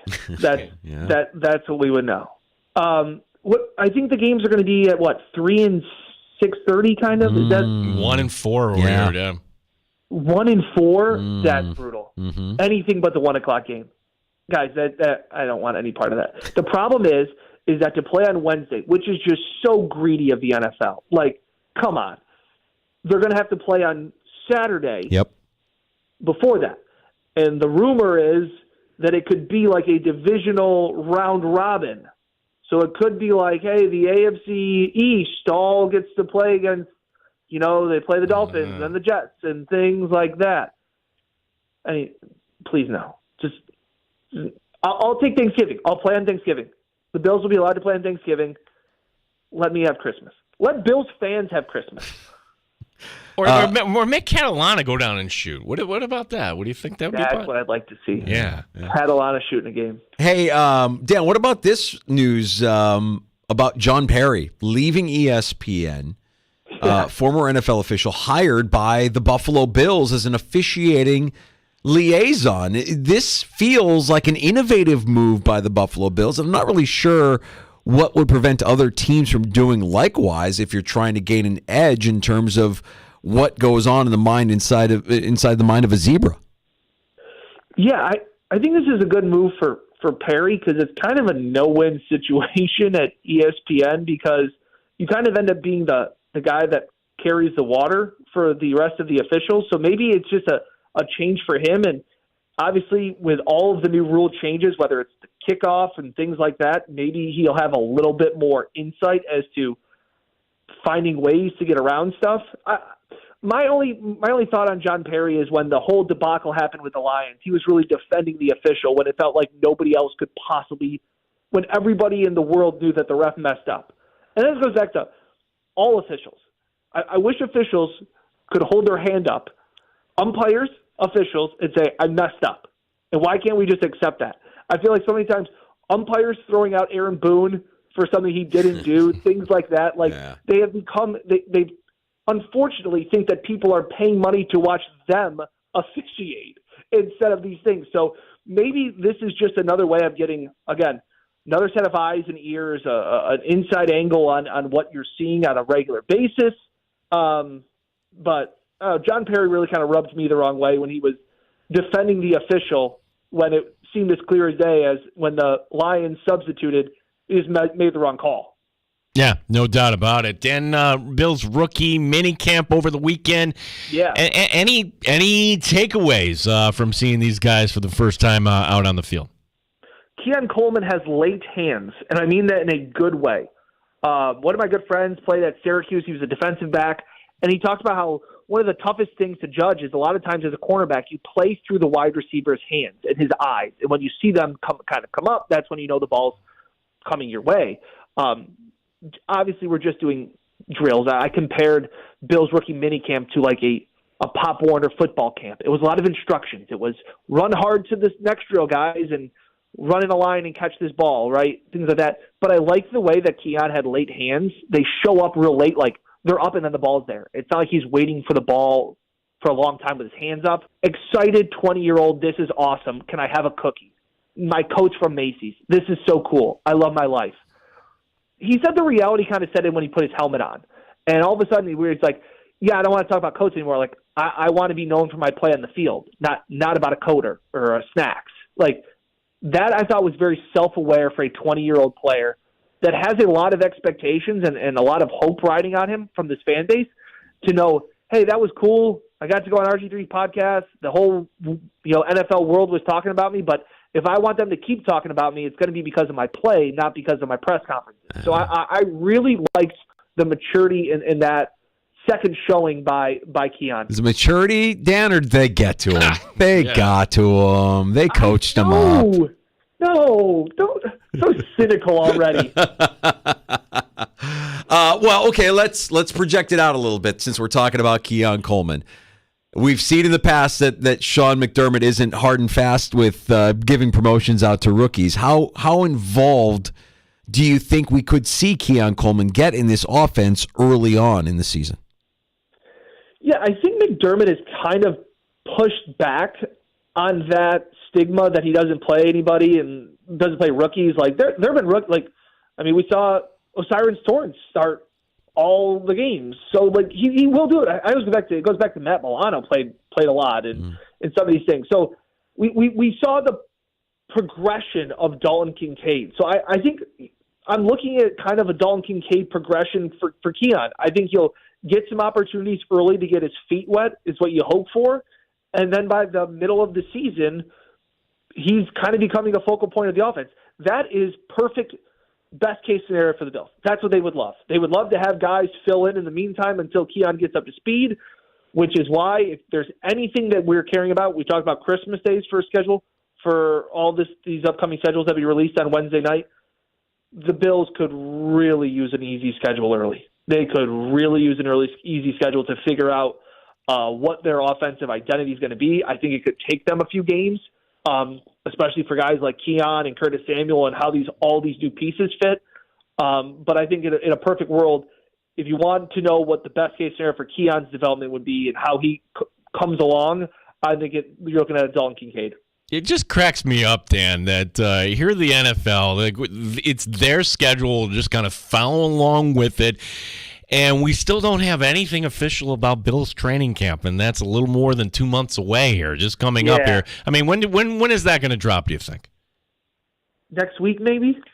Again, speculating. I'm not calling my shot or anything like that, but I think we'd expect to hear something relatively soon. And all impressions that we have here, and Mike had reported it a few weeks ago, is that it's staying at Fisher. Gene didn't want to talk about last night's win over the Braves. It's just the new me. I would just report it just as a fact that Brandon Nimmo came off the bench, had a great catch, and had the go-ahead 2-run homer. Wow. Yeah, when's the parade? There's no parade, Dan. It's the month of May. That had to hurt, though. Oh, I said I Gene, wouldn't do that. You see, he can't help himself. What hurt? The fact that we're 9 games over 500 and you're under 500? Well, you're still not in first, though, Dan. Yeah, we're not a very good team right now. Fully aware. We're 9 games over 500, and Matt Olson is batting under 200. Just wait. Just wait. Dan, that was cute, though, that you guys got a hit in the ninth. That was cute. What do you got working this week at BuffaloPlus.com? I did get a text from him one time. I do like Nimmo. You did admit that to me.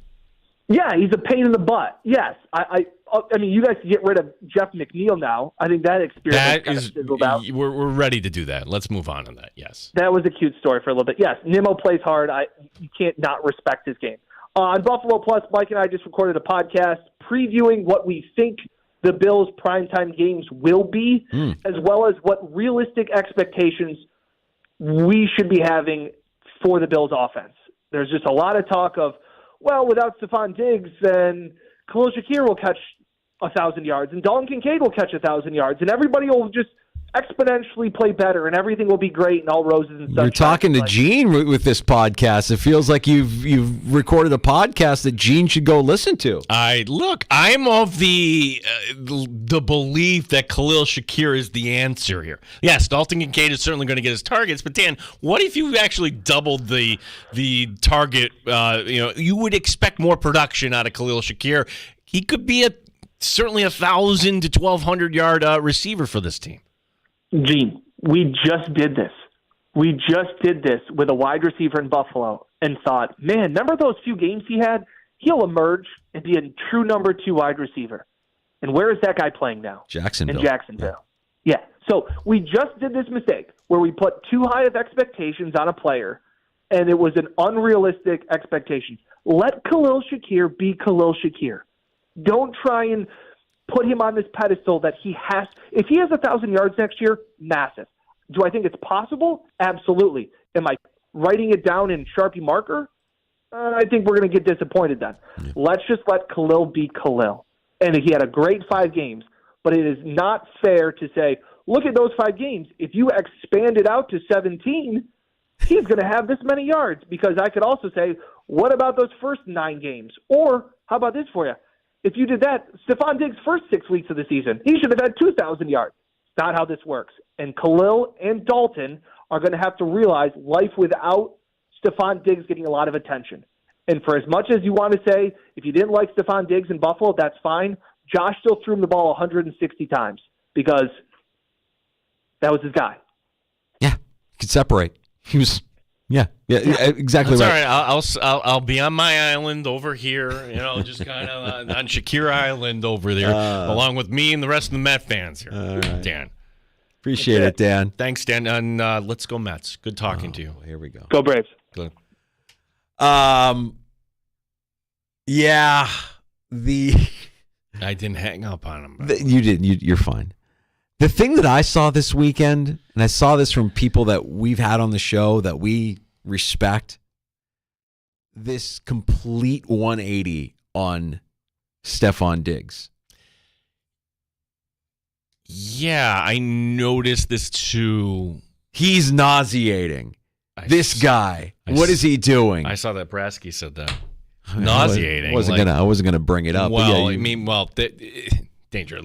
There was only one person that said that, yeah. Yeah, I mean, we got a bone to pick with Brasky. You can't 1 minute say how great this guy is and love everything that he did when he was with the Bills, and the next minute, because he's no longer a Bill, say he's nauseating. Come on now. What are we doing? Well, his pregame routine got him fired up, got the fans fired up. A lot of people loved it. And if he does it now in Houston, we're not going to love it anymore. We're not going to love the player anymore. We're not going to recognize that that's just who he is. It's nauseating. The Diggs era, he was the right guy to come in for that team, and he burned very brightly. But sometimes there's a shelf life to these things. And I thought the shelf life would continue on through this year. Honestly, I thought, hey, we could get one more year out of it, and then... No, it's definitely a surprise. Yeah. And I'm not saying that now that he's in Houston, we should continue to cheer for Stephon Diggs' success. But I'm saying in retrospect, you can't look back at what he did here and say, ugh, I can't believe he did that when he was here. No, because we all ate it up. Everybody ate it up. Very few Bills fans were true to their dislike of Stephon Diggs from day one. Stephon Diggs. It wasn't Josh Allen. Stephon Diggs made Buffalo cool. Antonio Brown didn't want to come here. How many free agents didn't want to come here? This was like the outpost, okay? LaShawn McCoy came here because he was punished, okay? Don't forget that. You're right. Like Diggs came here, he embraced it and showed you can win here and you can have fun here. But again, with Diggs and a lot of these guys, there's a shelf life to this. Yeah. Happy hour is next. You can join us at 866-4326. We have time for your calls. Big news of the day. How about Seth Appert getting a promotion? Our guy up to the big parent club, Seth Appert, the new assistant head coach in Buffalo under Lindy Ruff. We'll talk about that. We'll talk about Friday night at Blue Cross Arena. What's next for our Rochester Americans? Your behavior on Friday night. I don't know what you're talking about. I was well behaved. I was polite. I was downright cordial. And your phone calls as well at 866-4326. You're listening to the Sports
Fan Rochester, an Odyssey sports station. The Fan Rochester Sports Update. The Amherst in need of a new head coach. Seth Appert going up to the Buffalo Sabres to work as an assistant under Lindy Ruff. Lance Lysowski, the Buffalo News, joined us earlier today in the Sports Bar. Lysowski, on what's next here in the Amherst coaching search. I don't expect Chris Taylor to return, but I will say that I expect them to look not only internally but externally. It shouldn't surprise anyone if Nathan Page gets an interview. He did a tremendous job this year, and although he's probably not ready for a head coaching job, it's important for his development. The Buffalo Bills have hired former NFL referee and ESPN rules analyst John Perry as an officiating liaison on Sean McDermott's staff. NFL opening game will be Baltimore-Kansas City on Thursday, September 5th. The rest of the NFL scheduled to be released coming up on Wednesday night. Red Wings are back home tomorrow against Buffalo. Gene Battaglia on the sports leader, the Fan Rochester. The Sports Bar with Danger and Battaglia. The Buffalo Sabres have promoted Seth Appert to assistant coach. Part of the Lindy Rupp staff. Welcome to the National. As the Amherst season comes to an end, it's unfortunate, but what a great season the Amherst had. What the Buffalo Sabres organization has done the last several years is create and maybe reinstill winning tradition in the city of Rochester, New York. The path to the National Hockey League once again has ran through Rochester. Mike Danger. We're here for another afternoon of the Sports Bar. Let's ride. Gene Battaglia. I am in need of my vitamin C. The Chiefs will host the Ravens on the opening Thursday night of the NFL season. Nuggets take game 4, beat the T-Wolves. Series tied at 2. Pacers rout the Knicks. The NBA draft lottery won by the Atlanta Hawks. Let's preview tonight's NBA playoff action. Playoffs? The Florida Panthers. Vancouver's up 2-1 on the Oilers. The Nets win. Put it in the books. I love it. And Rory McIlroy, his 4th career victory at Quail Hollow in Charlotte. 95.7 FM and AM 950 The Fan, Rochester. It is happy hour, and we welcome you on into the Sports Bar. Danger and Battaglia, glad you're with us, listening along at 95.7 FM, AM 950. On your smart device, when you ask it to play 95.7 The Fan, we sound our best in the free-to-download Odyssey app. And you can watch the Sports Bar on a YouTube channel, The Fan Rochester, also on Twitch, twitch.tv/The Fan Rochester. Don't forget to like and subscribe, comment there as well. We love engaging with you. And also on Elon's Twitter, that's X, at The Fan Rochester. I'm Danger, that's Battaglia. Yeah, and how quickly the sports world can change. We're having a great time on Friday, and thank you for everybody that stopped by at our booth where we're doing our show. It was just a fun night up until, third period. And, that's the thing about a playoff loss that's season ending. It's like running into a concrete wall. And then, we come back today and we find out, and really, we knew Seth was going to move on. Something was going to happen, yeah. I mean, you can't say enough great things about the job that he did coming in when he came in. And let's rewind a little bit here. When they moved on from Chris Taylor, you, me, a lot of Amherst fans were upset about it. Yeah, I didn't like the way that, hey, the Bottrell area, get rid of everything. Well, wait a second. What did that have to do with us down here? Well, then this pandemic thing happens. Seth Appert comes in. We couldn't even meet him face to face. Like, you remember that first season with Seth behind the bench? They only played teams within the division. There was no playoffs. It wasn't even really a season. It's like, okay, let's go play a game and provide some entertainment for folks. And who's this guy? Where did he come from? What's his history? Like, we knew the name, but only by you didn't know anything about the guy other than, he's a guy that develops talent. Okay, so what does that mean? That means, if we're only worried about young talent here at the AHL level, the Amherst aren't going to be very good, right? Like, in the AHL, you need that veteran, gritty, tough kind of core. And what Seth did during his time here was incorporate that youth and development into a winning program with some of that grit and veteran leadership. He did a remarkable job. And I believe, if I read it correctly, I'm trying to remember what I read earlier today, leaves as the 4th winningest coach in Amherst history. Yeah, in terms of W's. So, yeah. I mean, look, it's a loss. There's no way around it. If we had to say what's next for the Amherst, here would be my wish. And look, I like Nathan Page. I certainly do. And like we were joined by Lance Lysowski. It's like you give him like an interview because that's good for his development. I want a head coach with experience. It doesn't have to be a former NHL coach. It could be a college coach. Look what's happening in college hockey, like the rest of the college sports with the portal and NIL and everything else. There might be some college hockey coach that has built it. You know what? If I'm coaching professionals here in college, why don't I get paid for it and actually go to the pros myself here? So you could go that route. You could look at coaches that are down the level below. I would expect them to cast a wide net here, Danger. You've got the time to do this. Can I show my bias? I'm pulling for Pacer.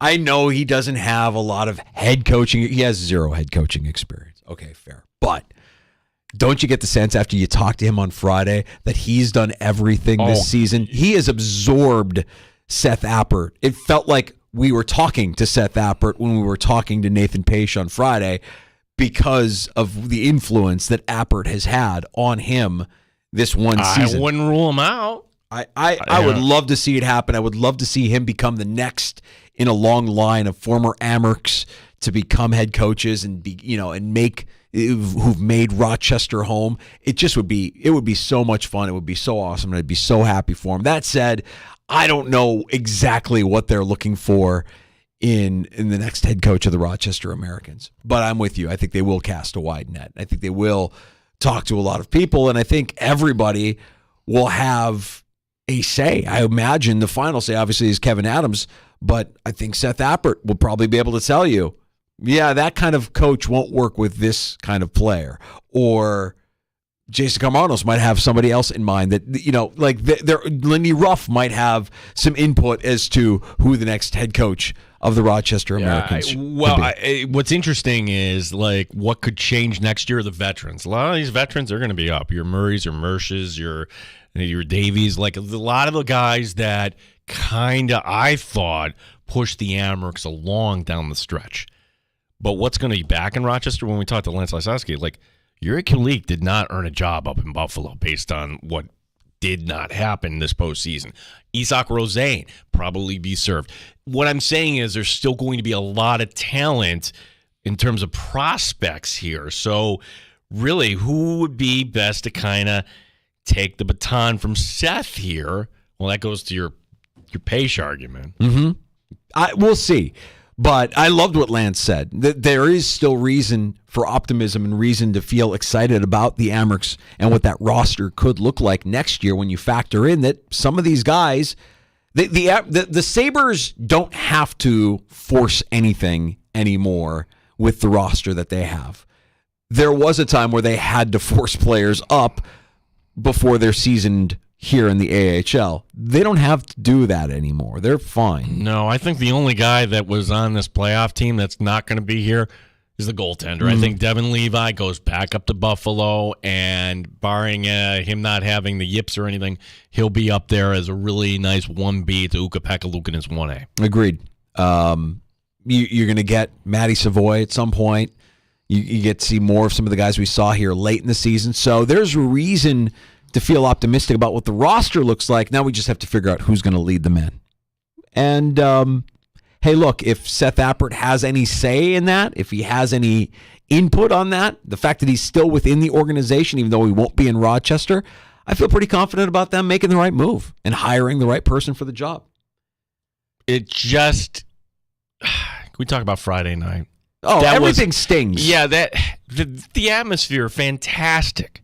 Like anybody that says, "Oh, Rochester's not a sports town," no, that was really, really cool. And for that team to come out and not have a shot on goal the first 10 minutes, it came out flat. Yep, came out flat, and Syracuse took everything away from them. I mean, there was no space.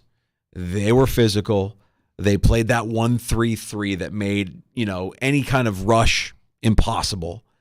And the one guy that was able to figure it out got knocked out of the game midway through, and we didn't see him afterwards. And so it didn't go the Amerks way, and bounces that you thought you were going to get, you didn't get. Goals that you thought you were going to get got overturned. And but it was still fun, man. it was still fun being in the barn, 10,700 plus people. I wish the outcome was different, but I had a blast. Well, here's what I learned because, oh gosh, look at our seats. We're in 212. No, actually, those are pretty good seats up there. You can see a lot of the ice. Yeah.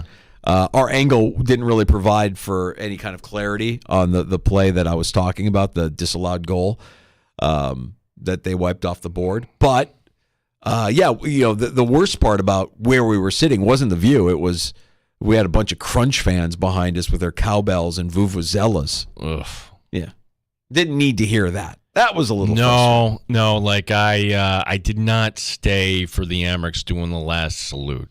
Just because I did not want to see, Syracuse fans. Yeah, it just stung. It stung because of the way they ended Game 4, and you thought that would be a wave of momentum that could carry to Game 5, and the absolute opposite was actually true. They came out, they came out probably a little bit tense, and it didn't work out. Friday was not there, but enough happened over the course of his 4 years for Seth Appert to get the promotion. I saw Lindy Ruff in the arena as we were packing up our gear at the end of our broadcast. He was waiting for the same elevator that we were waiting for, and he ended up taking the stairs because he got tired of waiting for the elevator. We didn't have that choice. But he was in the building, and I imagine that was probably like the conversations that led up to that and the conversations afterwards, and now you have a new assistant coach in Buffalo. Because you're going to hear this from the Sabres media. Hey, great hire, great. We're saying this ourselves. There's something odd about this. Prior to Lindy Ruff getting hired, he never knew Seth Appert.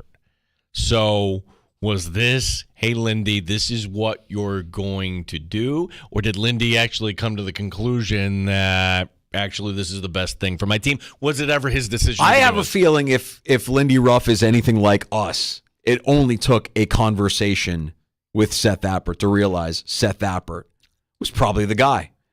Lindy Ruff earlier today on his new assistant head coach. I've had a lot of great conversations with Seth, and Seth is very familiar with this core group of young players that he's helped develop, that he's had good success with at the American League, that he's done such a great job. In conversations that I've had with him on how we want to have the team play, the individuals that are on the team that he has such a great relationship with, it really felt with when I talked to Kevin that it was going to be a really a no-brainer with a lot of great candidates out there. But I thought first and foremost, looking at Seth from the inside was going to be the right move.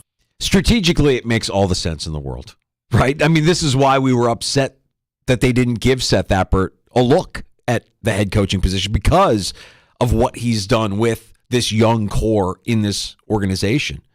So strategically, it makes a lot of sense. Play it out, and if you're Kevin Adams and it doesn't work with Lindy Ruff after 2 years, let's face it, Lindy's up there. If he wants to, I don't know if Kevin Adams gets to make the call on that. Possibly, you're right. Possibly that could be, or you could say to Terry Pegula, hey, it's only a 2-year deal for Lindy Ruff. Now we've ensured that our next guy is already here and ready to go. Well, I would think, too, that if Seth Appert does resuscitate, and I mean by resuscitate, 2 seasons ago, the Sabres had this fantastic power play, and then what happened last year? If you get that back, if you start to get this offense, if he's working with the forwards once again, and somehow the Sabres make it to the postseason, he's the hot coach, no question. He'll be getting interviews here. So when people are like, oh, he's the coach in waiting, is he? Because if he does his job, he's gone. And actually, I thought he would have been gone. That would be my question to Seth. Like, hey, did you get any feelers here? Like, a lot of times these flares go up. There's the conversations behind closed doors. Hey, would Seth be interested in interviewing for this job? And I think Seth is kind of smart enough to know, like, hey, if I go up to Buffalo and this goes right, then I'm going to have opportunities elsewhere. Or maybe then Lindy hands the baton off, and I don't know if that would be the case either. There is something also here, too, with Lindy Ruff and Seth Appert. They have two different styles, Danger. Like, anybody that's a Sabre fan knows, like, Lindy's a little old school, which is just fine. And maybe that's what this team needs. They need a little kick in the butt. But then when the guy who comes in and does the kick in the butt, and you're dealing with these, let's face it, kids. Yeah. Like sometimes, all right, you need the good cop to come in and be like, all right, this is. He has the relationships. Yeah. He's going to come in and have the relationships with UPL, with Devin Levi, with Jack Quinn, with Paterka. He's worked with all these guys, with Matthias Samuelson. So, yeah, good cop, bad cop, or one guy is just not worried about developing those relationships because he knows the other guy has those relationships already. We're hearing from Seth tomorrow, right? He committed last week. He said he was going to talk to us. I think so. Like somebody from the Amerks, let me know here. Maybe I'm just double checking to see if I missed a text. Tomorrow, 4:25 would be our usual Tuesday afternoon conversation with Seth Appert. And you know, I maybe I'm delusional, but I believe that we've developed a good enough relationship with Seth Appert that we should continue our conversations through the course of the season with Seth Appert on. I would agree, but that doesn't happen where an assistant all of a sudden has his own show there or anything. Well, he's not a show. He's just stopping by for a weekly chat, just checking in on him, seeing how he's doing. Yeah, and he'd be like, okay, how much are you going to pay me, Danger? Oh, yeah. No. Brian writing in. Brian from East Hilton. Always great to hear guys explain how their cheap seats are better. Handshake line from 106. He takes a photo of that. Brian, I'd say about 212. Don't knock until you try it, buddy. Liked it up there. Yeah. Liked it. Good view of the rink. Look, Brian, maybe someday we'll be on your level. We can be down there at 106. Yes. We were right on the red line. Yeah. We were hanging out with our friends. We were hanging out with just regular people. I don't know what made you all snooty and hoity-toity there in 106. You got to rub our noses in it, pal. Maybe you got to it a little bit earlier than we did. That's fine. We were there. We were in the barn. We witnessed it too. It was frustrating. Aaron writing in, wonder if having a week off between the games killed the momentum. We've had various opinions on this, to the no, it didn't matter, to yeah, that was a factor. Talking about, hey, this miraculous comeback in Game 4, had you played the game actually 2 days later back in Rochester, would Syracuse still have been stung? The Buffalo Bills did something interesting today that doesn't involve their roster, but it definitely involves the quality of their product. This is unprecedented. I don't know of a team hiring a former NFL official to be their new officiating liaison, but that's what the Bills have done with former ESPN rules expert John Perry. Sean McDermott, we know him. And Sean McDermott, like, he's been asked previous years, like, hey, how can you get better at the challenges? Well, I just got to, learn. He gives you the stamp pad answer. Well, whatever has been happening hasn't been working. In his 7 years, he's 10-23 on challenges. We need to improve. Yeah, that's not good enough. Like, I've always wondered, like, okay, so I understand you're doing everything, and then you have the scoreboard. You need somebody in your headset to say, we're looking at that, or somebody that you may not even be aware. Throw the damn flag. Right. Can you or can you not even challenge that? Do you know the rules of what you can or can't challenge? Because a lot of times you'll see an NFL head coach, this isn't exclusive to Sean McDermott, you'll see an NFL head coach want to challenge something that they can't challenge or get in an official's ear about something that is actually by the book. So I would imagine that having Perry working as an officiating liaison would be a massive assist to Sean McDermott and his staff on those replay decisions and also on just understanding the rule book, because it's complicated, man. And now you add in a new phase to special teams. Now you add in the elimination of the hip drop tackle. And then on top of that, and I imagine you don't need John Perry to do this. Anybody that does analytics or statistics could follow the tendencies of the officiating crew for any game. Does this crew call holding more than others? What can we get away with? What about defensive pass interference? Can we get away with a little grab more so against this crew versus another crew? Oh, you got to watch this one. We got to do this one by the book. All these are valid points. I just find it fascinating. Are the Bills really that much smarter than the league here, Danger? Like, I didn't know this was actually allowed. This actually seems a little unethical that the Bills could bring in a former official who had worked with current officials, that you could actually have that sort of advantage. Except he's a part-time employee of the NFL. He wasn't a full-time employee of the NFL. If the NFL has a problem with it, then what they need to do is make their officials full-time. And they don't want to do that, and they probably won't do that because that costs money. A lot of money. Do you think he's making... So John Perry leaves ESPN. I'm glad Dan Fates brought this up. Like, ESPN did that Saturday game, that Detroit-Dallas one. You remember that one where we're all pointing and laughing at Dan Campbell, like, wait a second, why are you going for 2 from the 7? Just kick the darn extra point. No.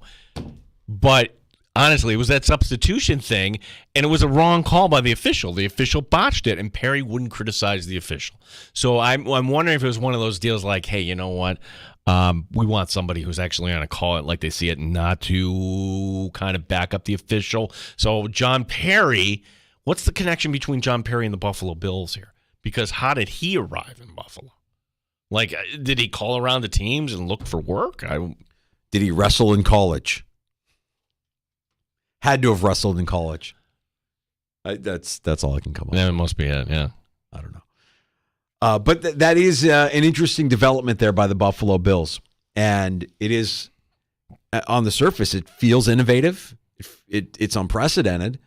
And we'll see if other teams follow suit. And the NFL could have a big problem on their hands here if current NFL officials see this as an opportunity, in a way, to get a full-time job in the NFL. You correct me if I'm wrong. 3 years in, you get a pension. As a part-time employee? Well, as a full-time employee on a coaching staff, you stick it out there a little bit. Yeah. So for Perry, this I guess this job made a lot of sense. I'm wondering if the NFL has something to say about this. Like I'm just shocked that you haven't had this in this day and age, that challenges mean so much and that you have to make these decisions. It took a guy being that bad at challenging plays that somebody in the NFL finally said, you know what we need to do? We need to hire one of these guys to tell us which plays to challenge. Sean McDermott is that guy. What was his record? What'd you say it was? 10 and 23. That's brutal. Yeah, we got to improve that. So let's see if John Perry actually can do that. Kevin writing in, this continues the Amherst conversation. I would love to see either Michael Pekka, Mike Weber, or Jay McKee as the new Amherst head coach. I'm going to just say this. Cross Michael Pekka off the list. He is doing a fantastic job with the New York Rangers. And why would he take a step back to the American Hockey League when he can actually get a head coaching job elsewhere? He's already a hot commodity in the NHL. Right. He'll be a head coach in the NHL before he would come back to the AHL. Webby's interesting, but I think he's kind of in the same spot, boat, right? Like, you're there. No, I mean, I like the idea.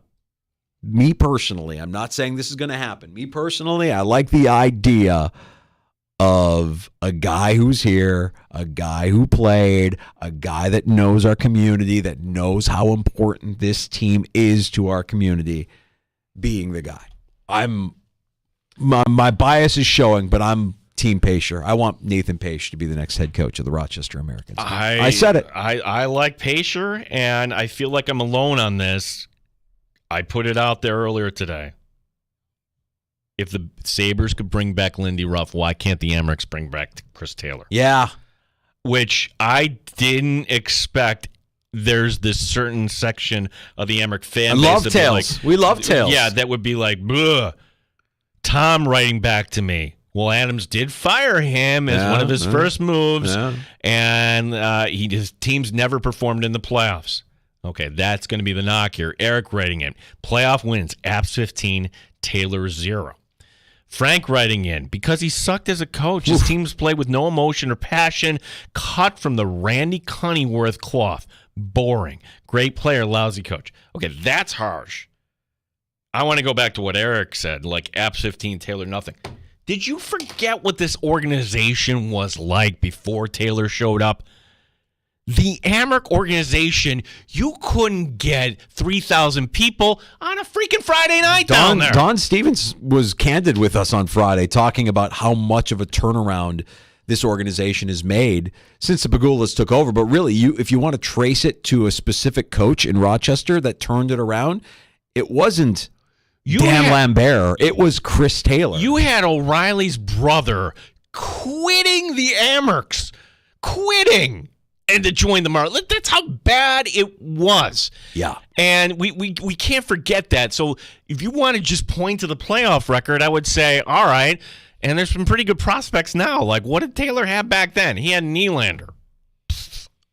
Yeah. What are we doing? Well, we'll see how it goes. I like your idea. You said it earlier. They should cast a wide net. We have a feeling they will cast a wide net. And we'll kind of sit by and stand by and wait to see what direction the organization goes with for their head coaching vacancy now in Rochester after the season comes to an end on Friday night. I want Apps in studio one last time tomorrow. Oh, I'm not picky. If we get him on the phone, I'll be happy with that. But I am going to say, hey, we have a good enough relationship. I'm sure we'll be talking again real soon in the future, frequently, even though you're the assistant coach. Couldn't be happier for the guy, man. I mean, like, and you get the sense that's a good move for the organization, that a guy that did it the right way, that worked hard to get to where he is, continues to kind of prove himself. And I love the mindset. It's good to have goals. We all have goals. But the mindset of, I'm not living in the future. I'm not worried about the past. I'm in the now. I'm in the present. And if I take care of the present, everything else takes care of itself. That's true. And we're joined by Dan Fates. Like, it also, I think you need a coach that's self-aware enough to say, if we've talked to Seth, we ask him about these openings, and then he says, that's interesting. That's a story right there. So you can't comment on anything like that. You don't want to add any fuel to any speculation when you have a job to do, and that was coaching this Rochester team. Yeah, the guy was all class, and hopefully we get the chance tomorrow to talk to him one more time. I think we have him on the schedule. If we do, my guess is 4:25, our usual Tuesday time. We'll talk to Seth Appert, Buffalo Sabres assistant coach. Got to get used to saying that. Now. It's a little different. Let's get to a round of shots next in the sports bar. Yeah, a fun weekend in sports otherwise here, unless if you're a Knicks fan. Boy, they don't look good now, do they? Hey, speaking of not looking good, how you feeling, Bruin fans? Hey, they've come back from 3-1. We'll also give some love to our local lacrosse teams here. Pretty good here. One writer not impressed with Paul Skeens in his debut with the Pittsburgh Pirates there. So we'll get to those stories and more. All right, round of shots, and don't forget about last call. You can pull up a stool at 866-4FAN, 585-866-4326. You're listening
Rochester Sports Update. Amherst in need of a new head coach. Seth Appert going up to the Buffalo Sabres to work as an assistant on Lindy Ruff's staff. Ruff on Appert's role. Well, first, Seth is going to work hard with the forward group along with myself. The power play responsibilities, which we'll collaborate on, but that'll be one of his major areas. Ruff today on Sabres Live. The NFL opening game will be Baltimore at Kansas City. That's on Thursday night, September the 5th. And this just in, the Cleveland Browns have put out their home opener, Week 1, 4:25 p.m. against the Dallas Cowboys. The Buffalo Bills have hired former NFL referee and ESPN rules analyst John Perry as an officiating liaison. 2 games in the NBA tonight. Boston up 2-1 on Cleveland. Dallas up 2-1 on Oklahoma City. Rochester Red Wings home tomorrow night against Buffalo. Gene Battaglia, The Fan, Rochester. From the field to the court to the rink, the sports leader is there. 95.7 FM and AM 950, The Fan, Rochester. Did I hear you release a scheduling morsel? I like that. Danger comes in. He's like, I'm like, we got the Browns opener. So who's reporting this? The Browns. Wait a second. This is breaking protocol. Like, of all the teams, could you imagine the NFL front office like, what are you doing announcing this? The Browns going to keep being the Browns, just doing whatever they want to do. Screw the NFL. We're going to offer this guy all this guaranteed money. And, oh, your schedule releases on Wednesday? Nah, we're going to do ours Monday. Monday at 5:30. We're going to tell everybody who we're going to. Are they that excited that Dallas is coming to Cleveland? Wow, I think Cowboy fans have to be like, oh my gosh, 4 hours away. And if you're a Cowboy fan, are you surprised that you're not in prime time week 1? Yes.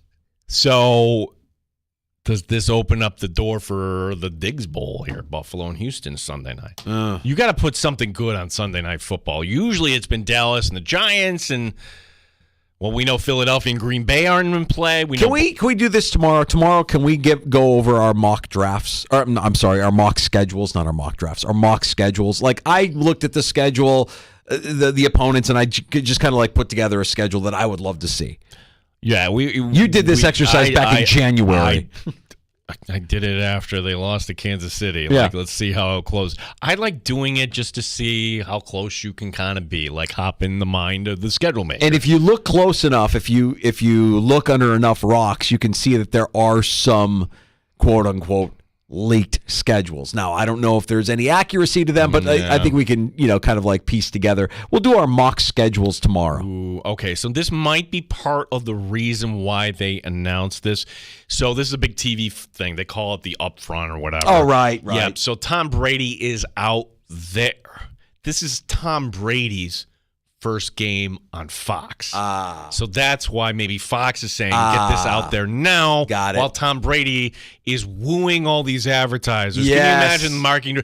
Oh my gosh, it's Tom Brady. Right. Sign me up. Yeah, just more confirmation that the NFL is a made-for-TV product. It is upfront week. They are rolling it out, and Tom Brady will be in the booth for that game in Cleveland. Hey, welcome to the booth. Your first assignment, Cleveland week 1 against Dallas for Tom Brady. Welcome to Cleveland, Tom Brady. Wow. Good news, this just in. Isaiah Hartenstein's going to be okay for the Knicks. He says it's just a nerve thing with his shoulder. He's going to play in Game 5. New York blown out in Game 4. Indiana evening the series at 2.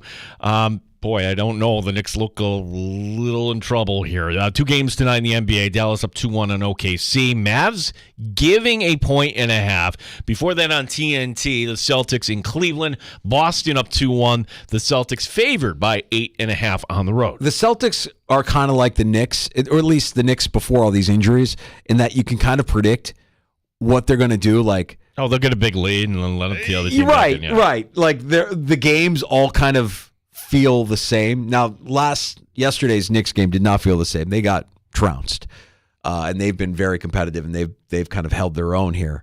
They're on the ropes. We'll see if they can bounce back. But yeah, give me Boston tonight, and I'm not going to rule out OKC just yet. Let's see if they even that series up tonight as well. The Buffalo Sabres had a 3% chance of winning the NHL draft lottery. They did not. Well, the team from the NBA that had a 3% chance of winning did end up with the top pick. The Atlanta Hawks jumping up to the top spot. Washington, Houston, San Antonio, and Detroit rounding out the top 5. Detroit is the team that gets screwed here. They dropped down 4 spots. They had the worst record this year. A big man from France named Alex Sarr. He's projected to go number 1 overall. The first round of the NBA draft will be Wednesday, June 26th in Brooklyn. You could hear Jamie Gertz screaming all the way from Atlanta. They beat the odds, and she got the number 1 pick. The question today, Bruins fans are asking, how was that not goaltender interference? Florida Sam Bennett. That's the same Bennett, by the way, who sucker punched Brad Marchand. That's another story, too. How could there not be a video of that? All of a sudden, here's the reverse angle from TNT. Well, why didn't you see that? Anyhow, Boston now trailing 3-1. Tonight, it's the Rangers with a chance to finish off Carolina and New York up 3-1, followed by Dallas and Colorado. It's the Stars with a 2-1 series lead. These games on ESPN. We had Lance Lysowski, the Buffalo News, on with us in the 3 o'clock hour. He likes the Rangers tonight to close out Carolina. He has the Stars advancing as well. Here is they've got this depth. I'm not necessarily on board with that yet. I think Colorado still got a lot of life left in them, and they could even that up tonight as well. And I think you can stick a fork in the Bruins. Doesn't feel like they're going to get up off the mat from down 3-1. Florida looks pretty good. Before we get to baseball and golf, let's give a little love to our local men's lacrosse teams. 2 are in the Elite 8. St. John Fisher upsetting 2 top 5 teams on the road this weekend. Wesleyan and St. Lawrence. The Cardinals play Saturday at Tufts. They're always tough out of Boston. A chance to go to the Final Four. On the other side of the bracket is RIT. The Tigers taking out Babson. They get by in Christopher Newport at home Saturday at noon. If you're wondering, the Cardinals and RIT, complete opposites here. If they win out, that would be the final. We could have a St. John Fisher RIT national championship lacrosse final. Wow. That would be something. Wow. Talk about wow. How about Paul Skeens? Wow. Made his major league debut for the Pittsburgh Pirates over the weekend, and he was okay. 4 innings, 3 runs, 7 Ks. But here's what's different. 17 times he touched 100 miles on the gun. Bill James, godfather of baseball analytics, and let's be honest, he's a baseball writer. Had this take, quote, "Let me know if Skeens turns out to be anything special. I haven't enough brain cells left to worry about if he's going to be very good." What is that supposed to mean? I don't understand. Is he not excited about a new prospect coming in and throwing gas? Does he think that it's unsustainable? Yeah, I mean, the last time we had anything like this was Strasburg, and what did Strasburg end up doing? He ended up winning a team of World Series, and no, he's not a Hall of Famer, but pretty decent career. It took a lot of management of reps. Right, but Skeens is that exciting player, and you're just going to go pee on us, Bill. Yeah. Very good. Well, hey, look. He was very kind and gracious to join the peasantry down here from high atop his perch on Mount Pius to come down. Why are baseball writers like this? I don't understand it. Why? I don't get it. I do not get it. That's exciting. Maybe he could have said, let me know when he's with a real organization and not the Pirates, because then we'll pay attention. But if you're a Pirate fan, you got to be excited. Maybe let him get through this first season with a rash of arm trouble here. And when do the Pirates actually shut him down? Is it August? Is it like you're not letting him? Right. That if the Pirates somehow right the ship and all of a sudden they're winning games and like, okay, we're 3 games out of the wild card. No. You don't want to wreck this kid's arm. Yeah. Stop throwing so hard, Paul. Or just stop throwing. Sit this out. Finally, friends, it's the second of the 4 majors this week in golf. The PGA Championship, of course, we remember last year. This year at Valhalla. And Jim Nantz will once again be on the 18th tower, bringing you all the action on Sunday. Nantz has accumulated some wealth over the years. And what did he decide to do with some of that money? He has a new home in Nashville. His backyard, he's got a golf hole that closely resembles 13 on Augusta National, including a creek replica, 3 tee positions, 5 overall, representing the famed 3rd shot there. It also includes a leaderboard and a Hello Friend sign, magnolia trees, azaleas, and much more. Wow. I mean, it's just wealth I can't comprehend. Good for him. I'm sure that makes him very happy. My takeaway is because we had the PGA here last year, I'm still getting media alerts sent to my email. Same, yeah. And I'm jealous. I'm just like, I long for that day where we can be at a major again, because that was so much fun. And it's just a reminder of, it's not here this year. It's a Valhalla. Well, we got to puff our chest out. We really, we are... This is great. our city. It was great. Yeah. It was great. Now, I don't know if they feel the same way, but it was great. I think the support was great. I think the result was amazing. We'll have you had Koepka winning it all, and you had an unbelievable. The John Block story is one for the ages. We'll always remember that guy, and that was here. You remember that guy, but you can't remember his name. Did I say his name wrong? What's his name? Block. First name? Did I say John? Yeah. What is his name? Michael Block. Michael Block, John Block, Michael Block. Okay, No, I'm sorry. Block. Like Block. Okay, it's just blocky. I botched it. It's no, okay. it's right. Like the PGA could make more money elsewhere, but Oak Hill, and I didn't hear like any negative comments about Rochester. So like I think we were okay. But now, please, until we get the next announcement here. At some point this week, we got to get our guy on, right? We'll get Coziel on, talk a little PGA. I think so. Like, hopefully this doesn't devolve into, I'm tired of Phil Mickelson chirping, okay? Whatever is going to happen between these two tours will work itself out. Yeah, let's get it done. Last call next, 866-4326. If you want to join us, 585-866-4FAN. As we close up shop, I'll let you know who's stopping by the sports bar tomorrow afternoon. Next on The Fan. You're listening.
With Danger and Battaglia on the Sports Leader, 95.7 FM and AM 950, The Fan, Rochester. There is a school of thought, nothing like I've heard from somebody or anything, that Lindy Ruff is a 2-year contract, and maybe that's all Lindy Ruff wants to do is 2 more years. And then they, bring Seth Appert up, and he's kind of right there, and maybe the next coach after that. There's Paul Hamilton, who was our guest on Friday in the Sports Bar, sharing an opinion on the promotion of Seth Appert, Buffalo Sabres assistant coach, who's scheduled to join us tomorrow. He is on the schedule. He is on the schedule, unless he says, I'm out of here, boys. Yeah. See ya. Yeah. Good times. Well, we'll have Seth hopefully tomorrow, 4:25. He's scheduled to join us. I hope it's not one last time, but, we'll see. We'll see. Why did this Browns-Cowboys game get leaked? Well, it was actually Fox doing it at the upfront. So to get people excited about Tom Brady's debut, Michael Strahan with Brady on stage. Again, this is not for me and you. This is for all the people that have the marketing budgets that can spend your millions of dollars. Hey, this is going to be the opening game. Fox trying to set Tom Brady up. That's why we're so used to having the Cowboys on Sunday Night Football. No. Fox is like, Yeah. We need Brady here doing the Cowboys. You pay Brady what you pay Brady, who's never done it before. You're going to get a return on that investment. Yeah, you wheel him out there for your upfront week and tell everybody that you got the Cowboys visiting the Browns week 1 with Brady in the booth for his first ever game. Maybe we'll get more leaks between now and tomorrow. But tomorrow, I think we'll also kind of roll out our mock schedules. Yeah, I think we'll do that. And I think, yes, we will get another leak or two between because the NFL, they want to win the news cycle. So they won it this morning. And let's leak another. Hey, here's another opener. And I'm sure we'll by the time Wednesday night comes, we'll know who the Monday night game is. We'll know who the Sunday night game is. All that fun stuff. Tuesdays also mean that we talk to Matt Perino of the Syracuse Post-Standard, the Shout podcast. He'll stop by the Sports Bar 325. We'll get his impressions now that it's in the rearview mirror of Buffalo Bills rookie minicamp. Yeah, and Keon Coleman, I think the story to come out of this and how we talked to 13 Wham's Dan Fates, I was able to kind of flip the switch of I'm not talking about cookies and going to Macy's. I'm here to play football now. They got to him. They totally got to him. Hey, we'll use your charisma and your personality so that everybody will like you, but now it's down to business. No more talking about cookies and getting your coat on sale at Macy's. Matt Perino, 325 tomorrow afternoon in the Sports Bar. If you missed any of today's show, find us wherever you pod. Just search out the Sports Bar. That includes the free-to-download Odyssey app. JR Sport Brief next on The Fan, Rochester. You're listening to the Sports Bar with Danger and Battaglia.